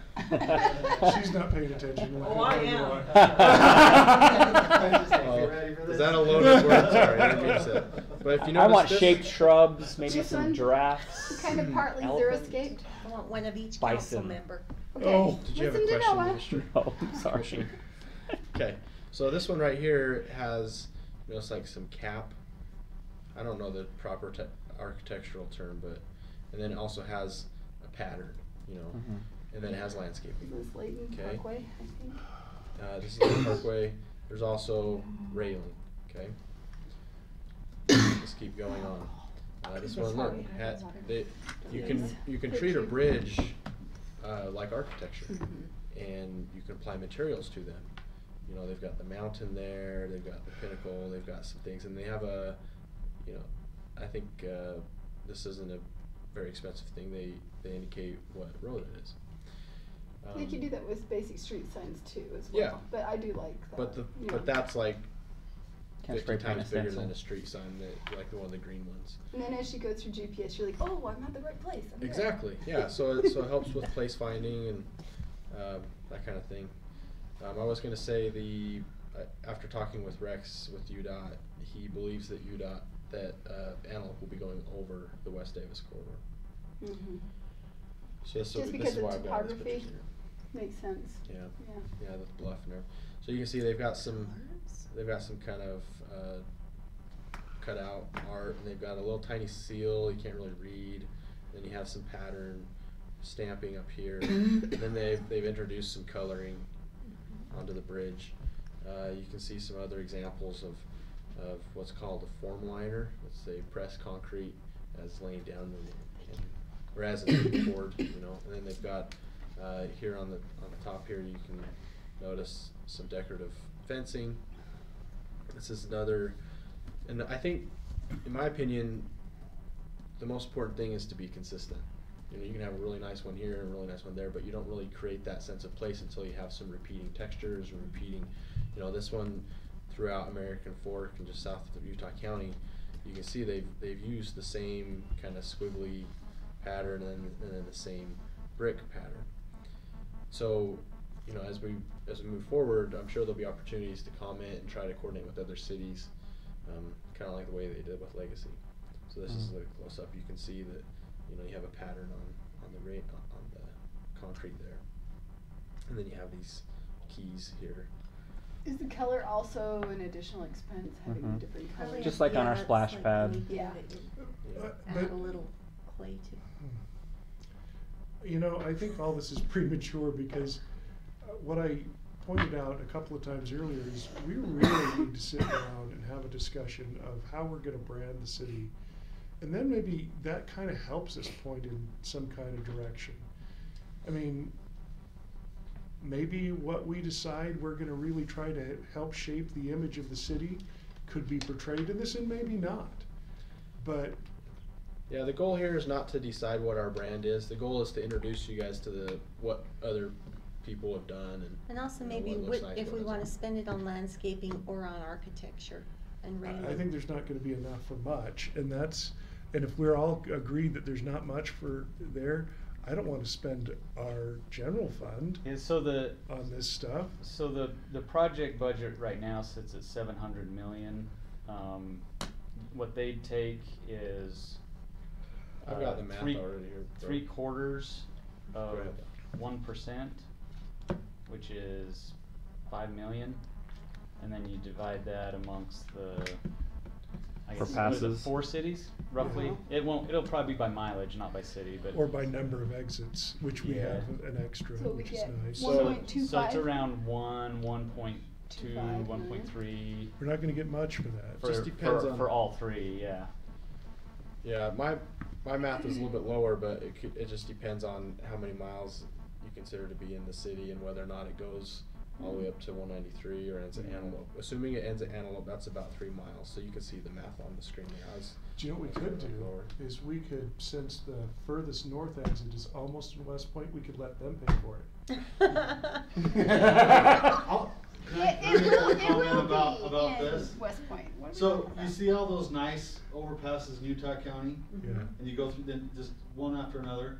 The reason why they cap the amount that you can spend on betterments is because Utah County They went spent it too all. far, yeah. So you go through Utah County and you see all those nice overpasses. UDOT made it, or I mean the legislature made a rule or policy within UDOT, and now everybody wants that. But we no, can't you have to afford pay it. for it. We Yeah. can't afford it. There's no way. Those things are amazingly expensive. Yeah. Yeah, so maybe we can't afford any of this, but at least we understand what's out there, what the options are as we start thinking about Well, this. and I think that is the question too. Do you want to dedicate any city money to enhance it? I think that's really I can't in good conscience say that I would This not is- spend it on a park or not spend it on our own roads first. But at the same time, like at least on the Antelope one, I some of them that I think an overpass can either be a eyesore, which Or make it the new or Layton or area add some pride. some pride, yeah. And so while I do see putting some betterments into, especially the ones that are highly visible within the city, where some of the other ones maybe not as much. I don't want to do just basic overpasses that end up being, drug dealer spots in the middle of the night. I want to make sure we're putting enough betterments that they are safe places and Pretty they drug look dealer nice. spots. I do like this one where it has a specific area of a little bit of landscaping, but it's not like you're gonna put a park where nobody's gonna go there. No. You know? Yeah, you're right. Put a swing set in. You want it to look nice. But it really depends on the topography on that kind of thing. That happens to be where the ground allows for it. But I'm at not the sure same we time, have if it. you imagine coming off of Bluff, they're gonna have to have it built up in order to cross the road. You have to have a certain height so semis can get underneath it. Antelope is going to close for like Yeah. 2 years. And then coming off of that, you are gonna have something like that. So, if you can be very specific and pointed at what you can do and make it a small area, it And I might think, dress it up. yeah, and I think what Dave was saying, if we end up with a really specific idea of who we are as a city, and we can even just implement a portion of that, then that gives us an identity. Yep. I think a couple of Can we put that? Buffalo that are the core 10 still. It's all about You love that repeating Cortez themes still. and I patterns. love that stuff because once it's one and done, it's paid. Yeah. It does And it doesn't ever have to be maintained. It's gonna be out I of agree style with by you the there. time we ever. But I would Oh, no, like no, to no, have it'll a never be. specific item on a future agenda where we discuss branding. Yes, I agree. It's been said several times. We I'd like need that it on be on an the agenda. next agenda. Well, yeah. As far as like, this is a different topic, but discussing it like I think you want to, if you want to have a branding plan, I think you need to, I think we need a consultant for a branding plan. I really do. I don't know that, I mean, I think Noah has an eye for branding. He's got a skill in that. I think I just don't know if he has the time, but in the city. But I don't know that we. I guess I don't trust our judgment. How on about branding. we try it first and see and get some guidelines? I think that's fair. And then I think if we see how far feel we like can we get can't go first. any I think more that's fair. from there, then we can Honestly, because we could, there's a lot of money wasted when you're like, Right, hey, it's let's not just well go balanced. hire somebody. They come up with stuff you just don't even relate to, and it's like, great. Let me ask you They're a at question 40 then. How do you grand, want, 50 how do you grand. want to proceed? Would you like to form a task force to look into branding? No. I would like to have an open I think that's a discussion. great Everybody- idea. No, everybody. I know I do. I think that's a great idea to get some people who have an idea about what this city is. And I say we start with our council, get some ideas, and then we gather even just a dozen people from the city who have an inclination towards architecture or style and design, and people from several generations. I would love to bring other people in, but what the mayor's suggesting is that only 2 of us can participate because it's not in a council meeting.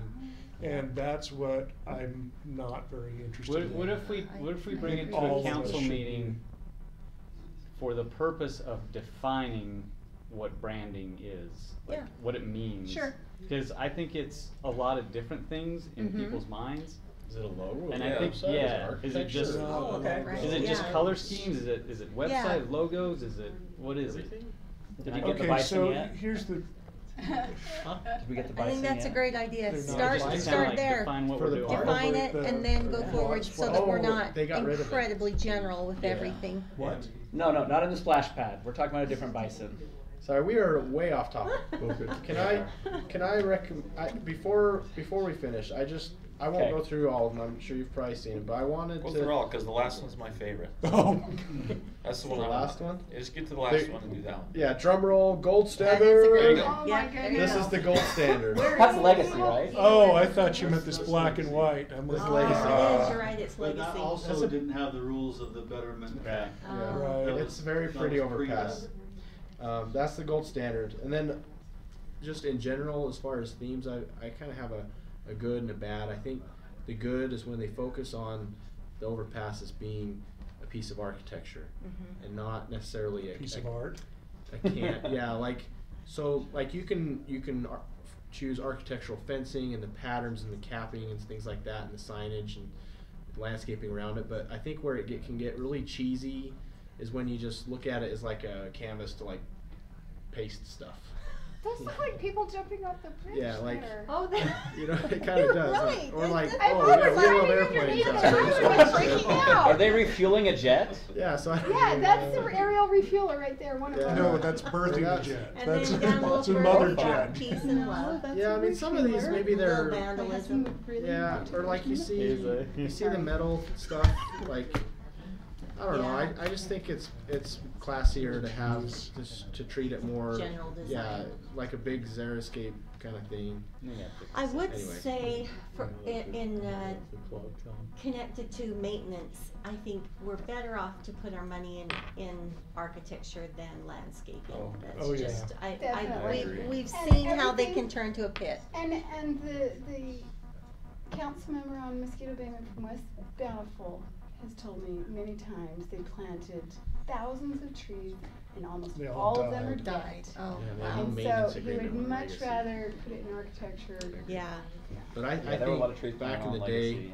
Yeah, there's. they had a real eye for Yeah, those scale. are beautiful. There's some really beautiful That inspiration. looks like DC or at Yeah, least that does look like East Virginia, Coast. DC area. Yeah.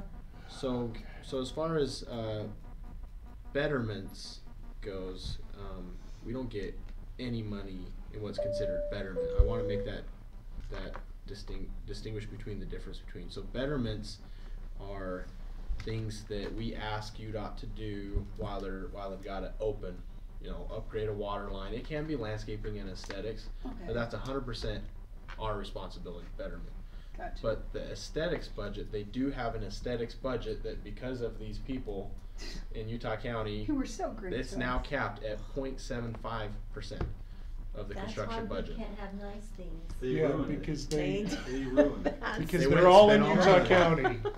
So timeline, like I said, the Langdon group's gonna try to corral everybody together. I think that it does take some coordination with other cities. I think it's important to have a consistent branding on the whole piece, not just hodgepodge of every city doing their own thing. But they want to have decisions dialed down by fall. There you have it. Okay. Okay. Great, thank Let's, you. let's move on, and we've heard you. We'll organize something concerning branding at a work session. We'll do that. Okay. Council annual assignments. Cassie, do you want to lead us through this and those assignments that have been made in the past? Sure. Yeah, just in your packet, I provided the resolution that was adopted last year, so it has all of the current assignments.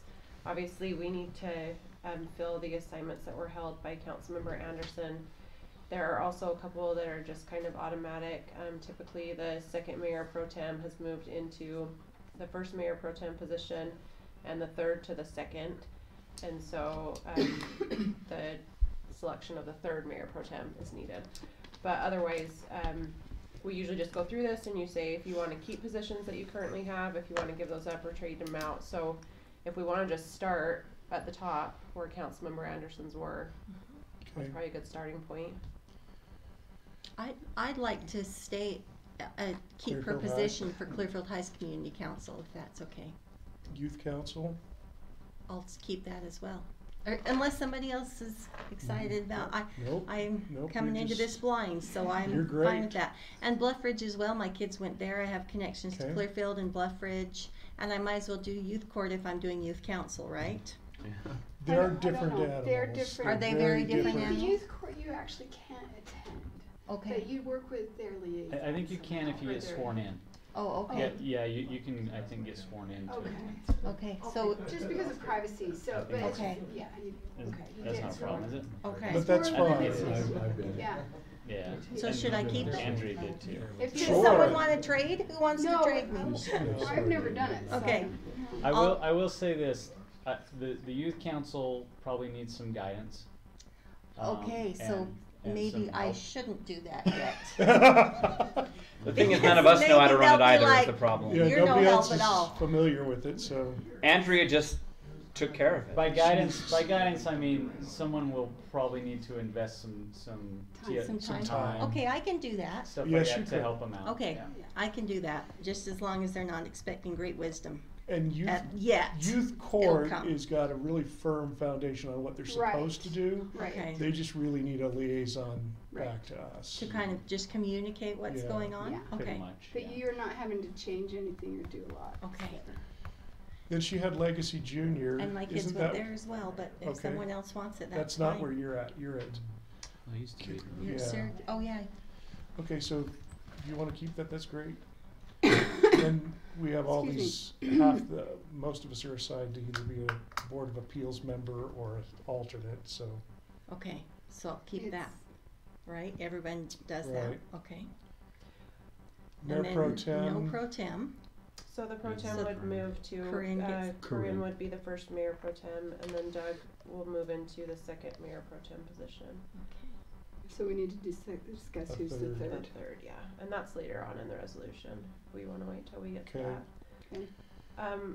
The Syracuse Chamber of Commerce liaison was added last year. That's a fairly new Do we position. need that? Andrea was saying that mayor goes anyway, right? I do go, but I can't attend their board meeting, Okay. which is it's the first Friday in the month. Okay, so And- and they really need some help. They need that contact with the city. okay, so I'll keep that as well unless someone Great. else wants it. Nope. Well, that was easy. Oh, that was, you sounded like that was a load off your No, back. it's if I not. took I'm that not one. doing Oh, it. great, oh, good. No. Good, See, a lot of okay. these things are like that is one that I would love to do, but it's during the day, and I'm Yeah. in Salt It's- Lake. And I can do it. And me too. I thought for a while that I should go to their lunches, but I can't go to their board meetings because I'm too busy that time. In fact, I have some other assignments I'm going to have to share with others because they just meet at the wrong time. Okay. So, Corinne, Mhm. sure you want to stay with the pageant? Oh, that's fine with me. They're a great bunch of ladies, and they're awesome. So we skipped I, which was the employee Board appeals meeting. board alternate member. Yeah, I'd be happy to do Want that. to stay there? Do we want to make any changes with alternates and full-time members, or It's such a rare thing. Did they anyway. even meet this year? no? Now, So, Probably met in the last 5 years. Do you yeah, want, just leave let it. me 10. ask, do you want to be I met the once in my alternate rather lifetime. than Have they? the appeal member, right, Yeah. right off the go? What Yeah. would, That would Okay. really be great, not to, They haven't met in Because I- 5 years, so. exactly, I don't, it's not gonna Just make watch, Carly this'll be any the year. difference at all, but yeah, just let in me, the off if chance. that's okay with you, Corinne, that would be Okay. easier We'll to switch that. segue into it. So you switched one what?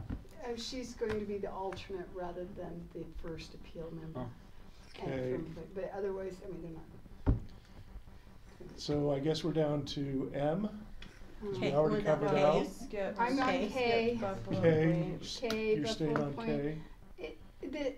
I haven't been to that one, because they meet at a terrible time of day, but it's okay. If You don't I- have to go, just be their liaison. Okay, I'll I try can't my go best. either, so. All I right, go every I'll month. keep it, it's not a problem.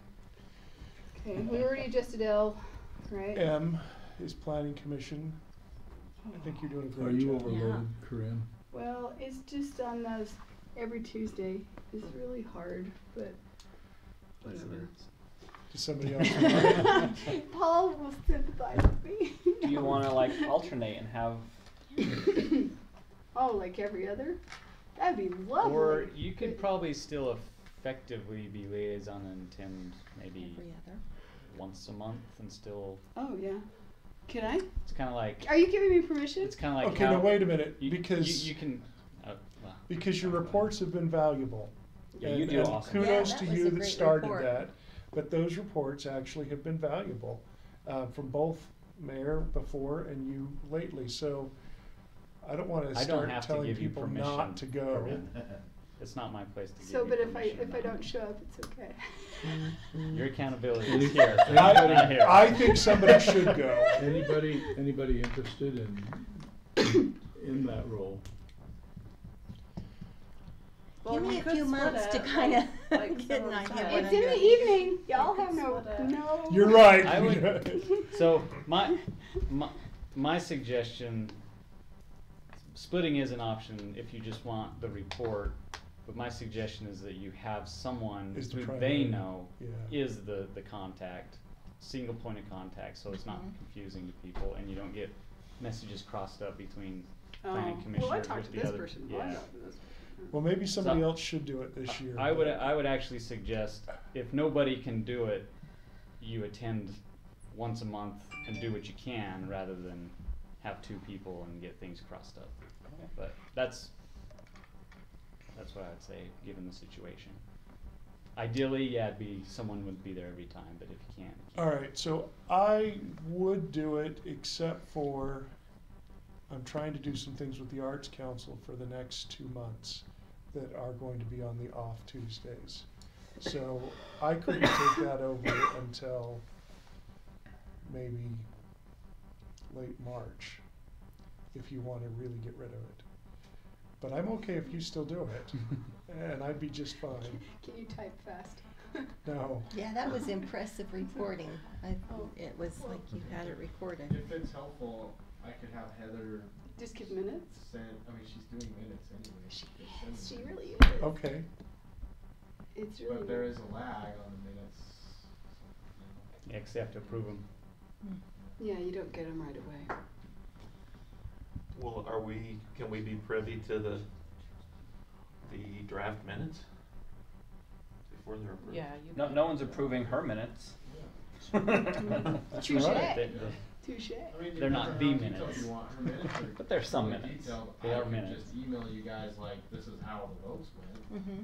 without too much. That's also a possibility too, yeah. If Okay. that helps. Yeah, because I do realize that is a huge amount of time, and I'm okay with that approach where you attend when you can. Hopefully, it's once a month at a minimum, and anytime you're not there, we've do the backup of a draft minutes. Well, I was happy to cover for Mike, you know, sometimes that you were out of town, and I'd be happy to Oh, cover for same thing. you if it's just Right. occasionally. Well, here's the deal. Is that I miss karate every Tuesday night. I'm not kidding you. I pay, and I am at meetings all the time, and so I pay to not go half the time. You know. Anyway, I just have to say. It's a great experience. If somebody else would like to take it, I think that. Like I said, I would take it if I could get past this next commitment I have that I've already given to the Arts Council. Well, if you want, I'll do it through March, and we'll see how that goes at that point. How's that? Okay. Okay. We'll discuss that at that point. Come to You want me to? You come to me. Yeah, okay. I'll come talk to Mayor end of March. Okay, so Arts Council, I want to stick with. I'm doing a lot there. Arts Academy, I'm happy to continue doing that. Board of Appeals, alternates, fine. The Davis Chamber of Commerce, this has become more expensive than I am willing to be a part of. How so? They meet for lunch 2 to 3 times a month, and it's $20 every time. So I can't afford that. And I'm not really comfortable turning in receipts to everybody so that for my free lunch 3 times a month. Didn't we talk about that one we time? We as did, far but as I've never turned any in because I don't feel really good about it. I think it's perfectly appropriate if you go there representing the city. And we assign you to. And you've been assigned to do so. But I didn't know that going in, and so I've just kind of backed off because I just. Do you want somebody else to take over for that? If somebody wants it, I don't care. Does somebody need to?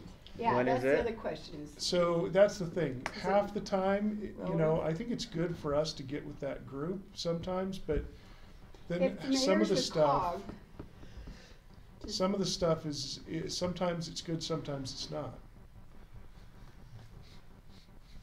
so if the mayor attends COG, does that give us kind of that representation from the mayor's point of view across the county rather than going through Chamber of Commerce maybe. type thing? I don't know. I've never attended. I attend the chamber once a year as the mayor. Yeah. Well, I guess I'll leave it and I'll go when I can go. But, you know, sometimes I work during the day too, so it's not always, depends on where they hold it. Like sometimes they just go to Boondocks or to Layton, and other times it's in Bountiful, and I just can't seem to get myself all the way to Bountiful for a. They pick on is it a specific day of the week? Probably not always Fridays. on Wednesday. That's not going to happen. Always on Wednesday. And once a month, it's women only, so I don't go to that one. Well, that's a good thing. Thank you. All right, so moving on. Syracuse High. Maybe you identify as one. Okay, Syracuse High's meeting schedule and my work meeting schedule doesn't work, just like it was a problem before for Corinne. It's Wednesdays at 9 in the morning. Yeah. It's just really, they do it so that I think people can't attend. I don't know. No, it's 9 in the morning, and principal seeing is that's gonna change critical the for me time. It because doesn't I've got sound like- people I gotta have working at that time. But again, I haven't ever felt like it was one we have to go to these meetings. We're just a liaison. I feel really good about my relationship with Judge Johansson, the principal, He's awesome. and I have worked well with him on other things, so I'm happy to continue that regardless, but I can't be counted on to get to that meeting unless it's a specific assignment, because I have to rearrange my schedule to go. I mean, meaning it's a one meeting you want me to go and present something, or otherwise I'll just talk to Jed. Is that, how does people feel about that? Unless you want to. That's all I do. If anybody else wants to take it, I'm fine. These are council assignments amongst yourself. I don't appoint. Anybody else feel like they're better equipped for it? I'm happy to let you Not at that You wanna go time. I'd start a Wednesdays at fight 9? between Clearfield and Syracuse, because I'm loyal to my own. All right. No. Aren't you the head of the alumnus society? I was at at Clearfield, Clearfield? yeah. Yeah. All right. So I can't do due diligence for them. She'd want Hey to Lisa, fail. I mean, are you taking it? Are you gonna try to do that one? I work in the temple on Wednesdays. Okay, never mind. All right, so it sounds like that's all the same. Doug? I'm okay with all mine. And we'll switch yours, which we discussed. Jordan? On your pro tem. So so let's see, I guess I don't feel like there is a tree board. I would it's- agree. So we just have to have a tree board established so that we're able to apply for Arbor Day grants, so like all the tree grants. I'll take that. I'm good with it. I just don't feel, and I know you said this could really use someone to take it and run with it, but I don't know what to run with. Yeah, so Seeds. I think Jordan House. I think that under their current standards, even if we just have a tree board, we probably don't qualify for their grants anymore, because I think what they require now is a dedicated amount of funding Yeah. for tree initiatives, and the number for a city our size was like $40,000 or $50,000 or something like that. Yeah, we can't Yeah. afford that. And see, if that's the case, I would Let's take this off. consider just leave it as is, and it's just something that we say, yes, we have a tree board, and we We all ever say we're need Green it. City. But, I mean, it's not a functional committee that is doing anything, or a board, and, I mean, unless we wanna get together and talk about what our tree population is in the city, I really don't know what to do with the tree board. Climate. Fearless leader. Build it. Yeah, this requires a champion, and if you're not willing to do it, then let's not do it. Okay, so I actually have an interest there because I started the Get Us More Trees and Parks. I actually would like to put together a plan for future tree disbursement, because I think that we do need even more, and I think that we just need to line up. And we've got people, I think scouts will still plant for us, and But I could see this as being a subcommittee of the Parks Committee. I don't think Okay. it needs a separate board, because basically the Parks Committee is what dictates, in there we have the stated goal of we want lots of trees in our parks. Yeah. And if we want to merge the two, I think that would probably be a better use of. Parks Committee is not listed in here, but we created it during this year. Right. There was some That would be a new discussion one. about whether that was gonna It used to be on there, it's taken off. No, Yeah. we need to So put it on. I would kind of say, Guess you need to put this while on. I would love to tell us we need more trees, and I'm willing to do that all day long. You are the Lorax. I am the Lorax. But I really do feel like that specific tree board, its purpose is really to dictate trees within public city property, which falls right under the Parks Master Plan. And which it goes under the suggestions of Krista.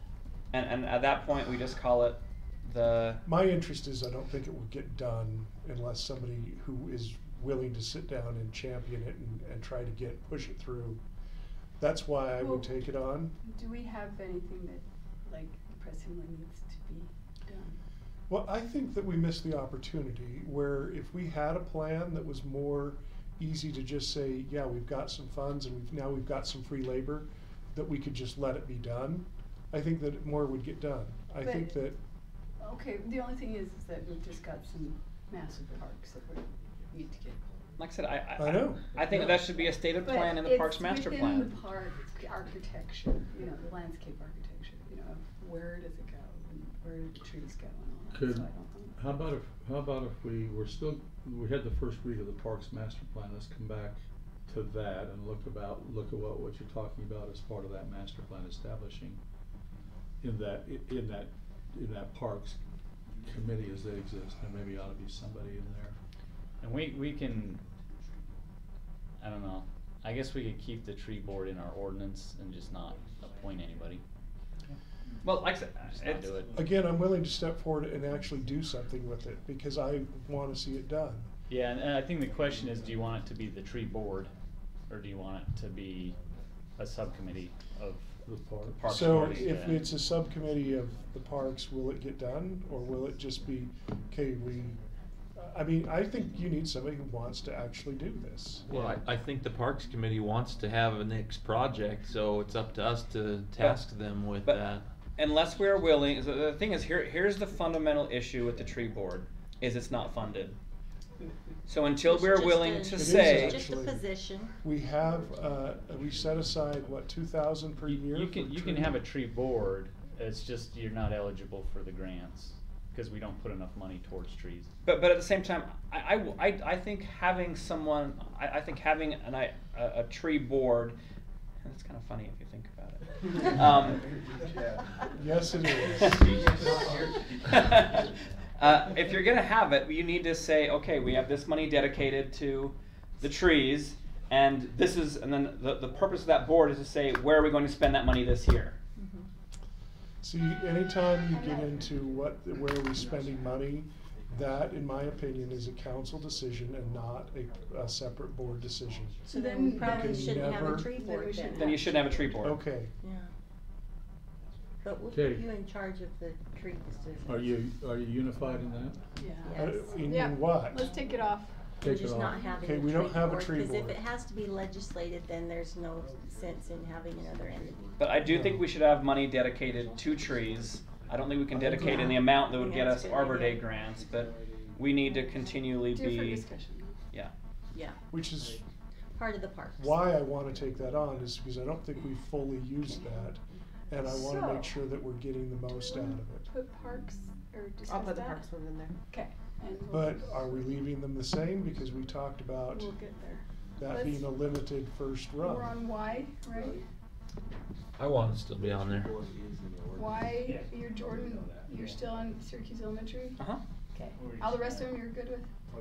Yeah. Or I guess a preparedness, of course. Preparedness, that's one I really champion, and I'd hate to try and It takes divide. a lot of time, you're It's- good.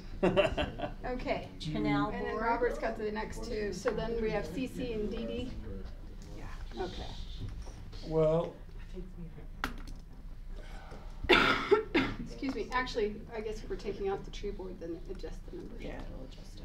We need somebody to be the mayor pro tem 3, right? Right, we need to decide on that one too. yeah, Mike decides that. I just like to go down by seniority. So we went here, then we went there. So I would say Doug. Doug. You've already Jordan. served. Dave. Doug's already is the mayor pro term. Yeah, Jordan. I You be pointed the at next you and one. said the wrong one. Dave has already served. Yep. So then Jordan, you third. Okay. Okay. Gotcha. And Lisa, if she's Heavy reelected. weight. will- Third mayor pro tem. You guys all have to die before. I know. It has to be a terrible bus accident. I see a path for power. To not have a vote? Yeah, Exactly. we good. We got everything we need. Wasn't a Secretary of State a few years back that stood up and said, I'm in charge? I can't Council, I'm gonna remember. move us to public comment. Any Oh, public that do wants we to want, wait, comment? do we wanna talk about the Parks Committee? Oh, we need to add that, right? Yeah, we do. We have liaisons. So yeah, So are you're you not, leaving you're it the not same keeping people. the same ones, or? I think it's just gonna We be need to Doug and establish. Corinne, right? It's up to you, I'm good either way. It's great, it's fine, but it's also in the evening. I want to keep it. Okay. You good? I'm Do you good wanna with keep it? it. You can say Let's no. put- If you have no weekends, then Let's put Doug as the primary See, on the that. problem is that when On served, parks. I think you have 2 voting Yeah, members. there's planning commission. Two voting members. Yeah, they're not person really meeting, And then liaisons. mosquito ban meeting, and then, you know. I'll see you next week. yeah, and if that's too much, then don't feel obligated to use Well, to not see your Just family really for quickly, 3 months. when we adopted the resolution appointing people, it said that their positions run concurrent with their terms in office. Is that right? So So it doesn't even need So, to be on so it this doesn't doc- not, yeah. I think we should still put it on there just so it's something that is always being kept track of, but Which thing? Okay. the parks. Okay. Is So there it's done. any liaison too? Like, is the mayor, is there specific language on the mayor being like a liaison? Cause these two members are voting members, right? Yeah, they're voting members. It's about the only liaison. I can pull up the code for the committee. I'm just looking at the appointments resolution. Except for mosquitoes. So hold on one sec. Kill mosquitoes. That's your vote every time? Every time. Yes, we still want to kill them. Yes, we're gonna pay the bills. Staggered 2-year terms. We're gonna test for West Nile this month. Okay.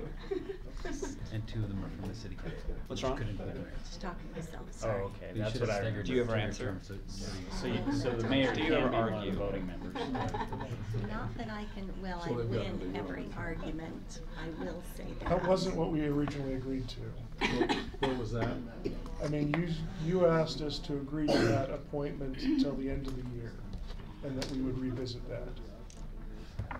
Which appointment? Because you asked for them specifically, and you said, I want them to do it just till the end of the year, and then we can talk about it. Well, it's in the resolution that was adopted by the whole council, Yeah. so I don't. Yeah. Yeah, I think we need to stick with what a resolution is in place. It is what it is. Okay. Read the notes better than. All right. Anything else? I guess not. Okay, I don't see any public here. Any public like to comment? I'll close that portion of our agenda. Discussion of future agenda items from the council. Just ones we've talked about. You good? The Arts Council is preparing their next project, which will be a concert on February 23rd. They are going to do Pirates of Penzance in concert. So they will have, it will be selections through that'll kind of tell that story with singers and the orchestra. Auditions for the primaries will be Saturday. But you're not doing the whole play, is what you're saying? No, I see. that's 2 hours worth, so we're just doing about an hour version of it. We finalized that version at my house on Sunday. Are you going to be the major general? I am Okay. not, I have Very to, general. I have to audition like everybody else, so no commitments are made to anyone. I've never seen it. It's a silly play, but it's fun. Anything else? It's very fun music and we're excited. Dave, anything else? Lisa? anything No, else? but Brody, you were gonna do a meeting for us. Did you come up with a time on that? I did. Awesome. That was going to be. I sent that out to everybody. Does anyone remember what date I sent? Which meeting, what? February. Just like an orientation for Councilmember Bingham, like he's kind of done in It the past past with It newly, was on the new Oh, members. was it the 4th or the 11th? I think it was the 11th. It was between the two. It Oh, ended- yeah, I couldn't do it- it the 4th because I'm at Capitol. It ended up being the 11th. Okay. Yep. At what time? 10:30. Thank you. Ish. Okay, got it. I know Thank when you you. said the ULCT things, like the people who go. Yeah, do we Oh, have yeah. a member for the ULCT? That's There's right. For any ULCTs in LPC. Voting and non-voting? Yeah, we or- gotta go back to that. And I believe we had. We had- Do we send 3 voting It's 3 at- voting. Back of the one before. and 1 non-voting? At least 2, Two. probably 3. We have 3 voting, 2 non-voting members.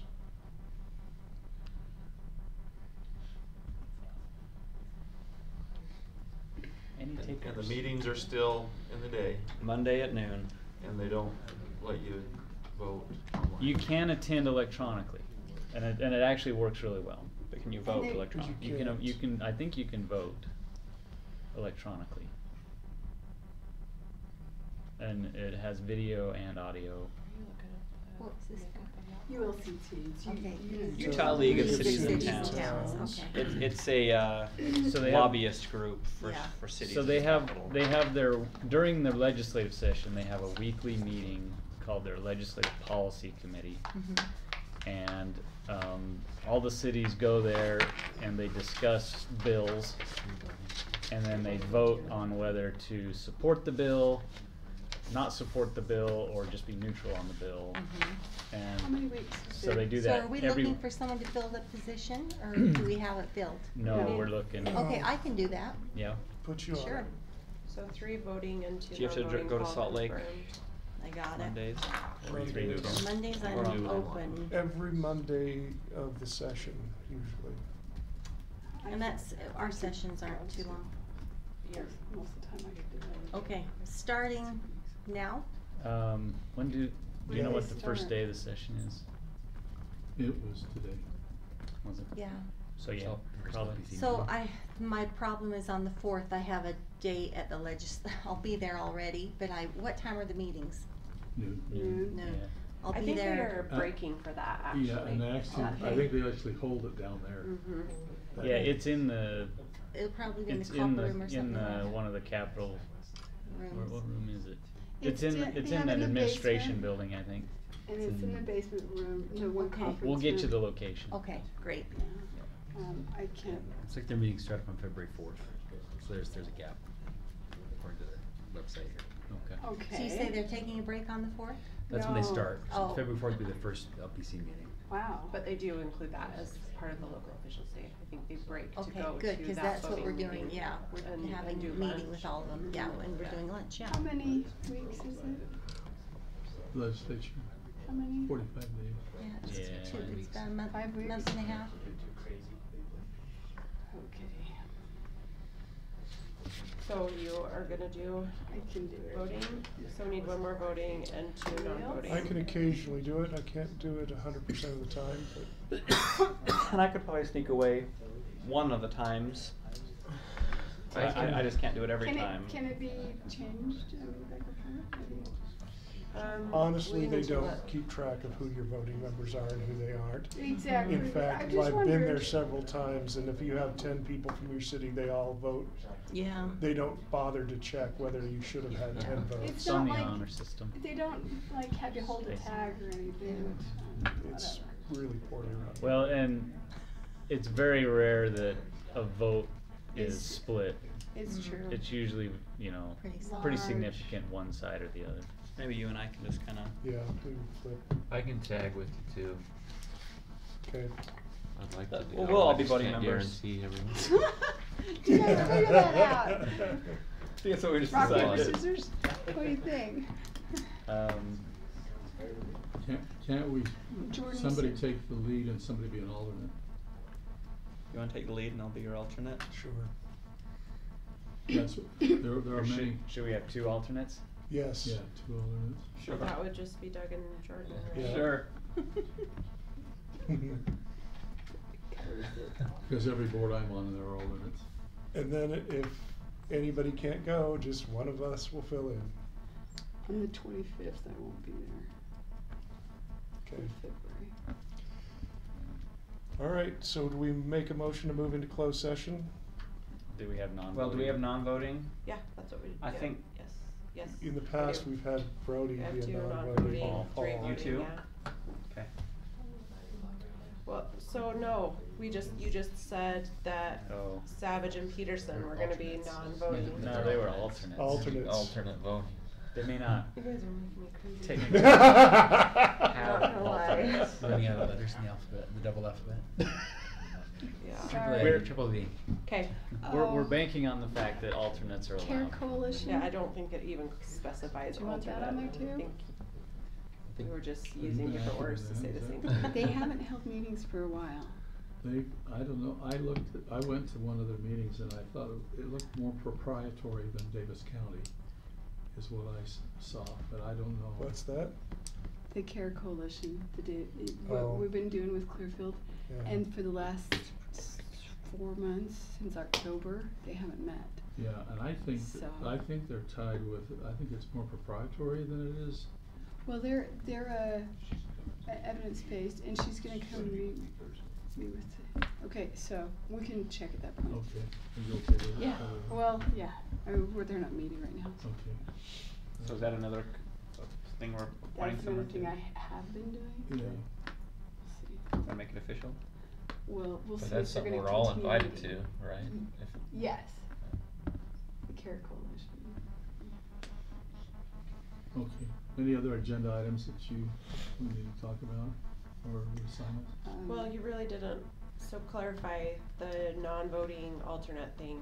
I mean, what do you want me to put No, in they're this voting, resolution? but they only attend as if one of the regulars aren't there.